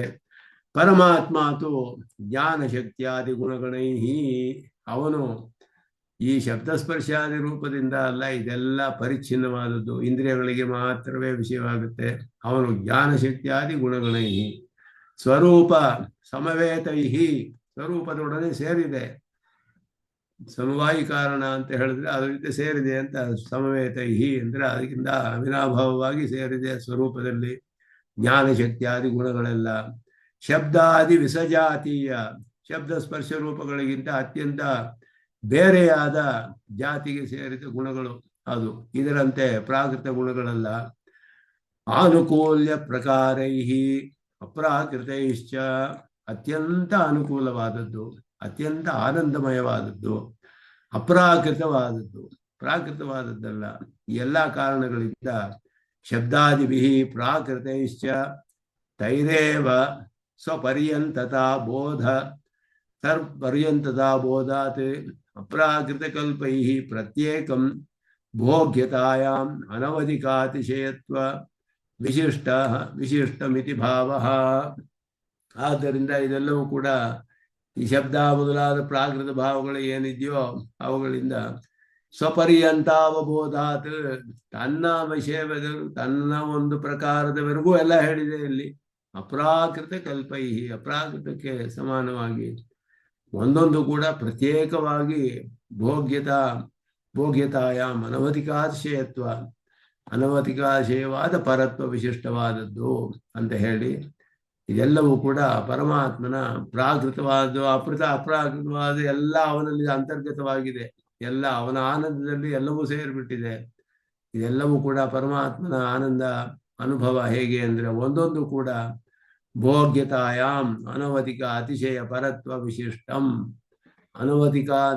ಅದಕ್ಕಿಂತ ಅಧಿಕವಾದ್ದು ಇಲ್ಲರುವಂತಹ ಅತಿಶಯವನ್ನು ಉಳ್ಳ ಆ ರೀತಿಯಾದ ಒಂದು ಪರತ್ವದಿಂದ ವಿಶಿಷ್ಟವಾದದ್ದು ಅಂತ ಹೇಳಿ ಎಲ್ಲವೂ ಕೂಡ ತನ್ನವರೆಗೂ ಎಲ್ಲವನ್ನು ಹೇಳ್ತಾನೆ. ಎಲ್ಲ ಭಾವಗಳು ನನ್ನಲ್ಲಿಯೇ ಅಂತರ್ಗತ ಅಂತ ಹೇಳ್ಬಿಟ್ಟು ಏವಂ ನಿರ್ದಿಷ್ಟ ಭೋಗ್ಯತನು ತಮ ಸ್ವರೂಪಸ್ಯ ಅವಿಕಾರಿತ್ವೇನ, ಈ ರೀತಿಯಾದ ಹೇಳಲ್ಪಟ್ಟ ಭೋಗ್ಯತಮವಾದ ಸ್ವರೂಪ, ಅತ್ಯಂತ ಭೋಗ್ಯವಾದ ಸ್ವರೂಪ. ಅವಿಕಾರಿತ್ವೇನ, ಅದರಲ್ಲಿ ಒಂದು ವಿಕಾರವೂ ಇಲ್ಲ. ಕಾಲ ಅವಚ್ಛೇದ ವಿದಾಸಾಯ ಪರಹ, ಕಾಲದ ಒಂದು ವ್ಯವಚ್ಛೇದವಿಲ್ಲ. ಇಲ್ಲಿ ಅನುಭವಿಸುವ ಭೋಗಗಳೆಲ್ಲ ಪರಿಮಿತ ಕಾಲ ಅಷ್ಟೇನೆ. ಸ್ವಲ್ಪ ಕಾಲ ಉಂಟಾಗುತ್ತೆ, ಆಮೇಲೆ ಹೋಗ್ಬಿಡುತ್ತೆ. ಯಾವುದೋ ಕಾಲದಲ್ಲಿ ಬರುತ್ತೆ, ನಾಶವಾಗಿಬಿಡುತ್ತೆ. ಎಲ್ಲ ಪರಿಮಿತವಾದ ಕಾಲ, ಕಾಲದ ಅವಧಿ ಇದೆ. ಅವನಿಗೆ ಕಾಲ ಅವಚ್ಛೇದ ವ್ಯುದಾಸ ಪರಹ, ಕಾಲದ ಒಂದು ಅವಚ್ಛೇದವೇ ಇಲ್ಲ. ಅನಂತ ಕಾಲ ನಿರವಧಿಕವಾಗಿ ಅದು ಅವ್ಯಯ ಶಬ್ದವೆಂದ ಹೇಳಲ್ಪಡುತ್ತೆ. ಸದೈಕ ರೂಪಂ, ಏಕರೂಪವಾಗಿ ಸದಾ ಇರುವಂತಹದ್ದು, ಏಕರೂಪವಾಗಿ ಇರುವಂತಹದ್ದು. ಆದ್ದರಿಂದ ಇಲ್ಲಿರುವ ಹಾಗೆ ಹೆಚ್ಚು ಕಡಿಮೆ ಆಗುವುದು, ಅಲ್ಪ ಕಾಲದಲ್ಲಿರುವುದು, ಇದ್ಯಾವುದು ಇಲ್ಲದೆ ಇರುವಂತಹದ್ದು. ಇದೇ ಗುಣಗಳು, ಈ 3 ಗುಣಗಳು ಏನಿದೆಯೋ ಆ ಗುಣಗಳಿಗಿಂತ ಉತ್ಕೃಷ್ಟನಾದವನು ಅಂತ ಹೇಳದ್ನಲ್ಲ, ಈ ಗುಣಗಳೇ ಈ ಚೇತನರನ್ನೆಲ್ಲ ಮೋಹಕ್ಕೆ ಉಂಟು ಮಾಡಿದೆ. ಉಕ್ತ ದೋಷತ್ರಯ ಯುಕ್ತೈ ಏವ, 3 ದೋಷಗಳು ಹೇಳಲ್ಪಟ್ಟಿತ್ತಲ್ಲ ಹಿಂದೆ. 3 ದೋಷಗಳು ಹೇಳಿದ್ರು ಇಲ್ಲಿ. ಅನಿತ್ಯವಾದದ್ದು, ಸಾತಿಶಯವಾದದ್ದು, ದುಃಖ ಮಿಶ್ರವಾದದ್ದು ಮೊದಲಾದದ್ದೆಲ್ಲ ಆ ದೋಷಗಳಿಂದ ಉಂಟಂತಹ ಈ ಗುಣಗಳಿಂದ ತ್ರಿಭಿಹಿ ಗುಣಾ ಪರಸ್ಪರ ನ್ಯೂನಾಧಿಕ ಭಾವೇನ ಅವಸ್ಥಿತಾ ಅಪಿ ಅವಿನಾಭೂತಾ. ಗುಣೈಹಿ ಅಂತ ಹೇಳಿರೋದ್ರಿಂದ ಪರಸ್ಪರವಾಗಿ ಅವಿನಾಭೂತವಾಗಿದೆ. ಇದೆಲ್ಲವೂ ಕೂಡ ಒಂದನ್ನು ಒಂದು ಬಿಟ್ಟು ಇರೋ ಹಾಗಿಲ್ಲ. ಆದ್ದರಿಂದ ಅವಿನಾಭೂತವಾದ್ದರಿಂದ ಇದೆಲ್ಲವೂ ಕೂಡ ಯಾವುದಾದ್ರೂ ಒಂದು ಹೆಚ್ಚಾಗಿರುತ್ತೆ ಅಷ್ಟೇ. 3 ಗುಣಗಳು ಯಾವಾಗಲೂ 3 ಗುಣಗಳು ಇರುತ್ತೆ. ಆದರೆ ಒಂದು ಕಡಿಮೆ ಆಗುತ್ತೆ, ಒಂದು ಹೆಚ್ಚಾಗುತ್ತೆ ಅಷ್ಟೇನೆ. ಅದರಿಂದ ಅದು ಇಲ್ಲಿ ಹೇಳಲ್ಪಟ್ಟಿದೆ. ಅವಿನಾಭಾವೇನ ಅವಸ್ಥಿತಾ ಅಪಿ, ಇಲ್ಲ ಅದೆಲ್ಲ ಕೂಡ ನ್ಯೂನಾಧಿಕ ಭಾವೇನ ಅವಸ್ಥಿತ ಅಪಿ ಅವಿನಾಭೂತ. ಒಂದು ಹೆಚ್ಚಿರುತ್ತೆ, ಒಂದು ಕಡಿಮೆ ಇರುತ್ತೆ, ಆದರೆ 3 ಒಟ್ಟಿಗೆ ಇರುತ್ತೆ. ತ್ರಿಗುಣವು 3 ಇರುತ್ತೆ. ತತಶ್ಚ ಗುಣತ್ರಯಮಯಾನಾಂ ಭಾವಾನಾಂ ದುಃಖಮಿಶ್ರತ್ವಂ ಅವರ್ಜನೀಯಮಿತಿ ಭಾವ. 3 ಗುಣಗಳು ಯಾವಾಗಲೂ ಇದ್ದೇ ಇರೋದ್ರಿಂದ ತ್ರಿಗುಣ ಬರೀ ಸತ್ವವೇ ಇರೋದಿಲ್ಲ. ರಜಸ್ ತಮಸ್ಸು 0 ಆಗೋದಿಲ್ಲ, ಅದು ಕಡಿಮೆ ಇರುತ್ತೆ ಅಷ್ಟೇ. ಸತ್ವ ಅಧಿಕವಾಗಿರುತ್ತೆ, ಇಲ್ಲ ರಜಸ್ ಅಧಿಕವಾಗಿರುತ್ತೆ, ಇಲ್ಲ ತಮಸ್ಸು, ಎಲ್ಲವೂ ಒಟ್ಟಿನಲ್ಲಿ ಇರುತ್ತೆ. ಎಲ್ಲವೂ ಇರೋದ್ರಿಂದ ದುಃಖ ಮಿಶ್ರತ್ವ ಅನ್ನೋದು ಅವರ್ಜನೀಯ, ತಪಸ್ಸಕ್ಕಾಗೋದಿಲ್ಲ. ಆದ್ದರಿಂದಲೇ ನಿಹೀನತರೈಹಿ, ಬಹಳ ನಿಕೃಷ್ಟವಾದದ್ದು. ಕರ್ಮಾನುರೂಪ ಗುಣತ್ರಯಮಯ ಭೋಗ ತತ್ತತ್ ಕರ್ಮಾನುರೂಪೇಣ ಕ್ಷುದ್ರ ಇತಿ ಭಾವ. ಅಂದ್ರೆ ಆ ಕರ್ಮಕ್ಕೆ ಅನುರೂಪವಾಗಿ ಬಹಳ ಕ್ಷುದ್ರವಾದದ್ದು ಅಂತ ಹೇಳಲ್ಪಟ್ಟಿದೆ. ಕ್ಷಣಧ್ವಂಸಿವಿಹಿ, ಅದೇ ಅದು ಅತ್ಯಂತ ಅಲ್ಪಕಾಲ ಇರುವಂತಹದ್ದು. ಕರ್ಮಾವಸಾನೆ ಕ್ಷಣ ಅಂತರಂ ಸ್ಥಾತುಂ ನ ಪ್ರಭವಂತಿ. ಯಾವುದೋ ಒಂದು ಕರ್ಮದ ಫಲವಾಗಿ ಒಂದು ಸುಖ ಬರುತ್ತೆ, ಆ ಕರ್ಮ ಮುಗಿದ್ರೆ ಅಲ್ಲಿಗೆ ಮುಗೀತದು. ಆ ಕರ್ಮ ಮುಗಿದು ಒಂದು ಕ್ಷಣವೂ ಅಧಿಕವಾಗಿರೋದಿಲ್ಲ ಅದು.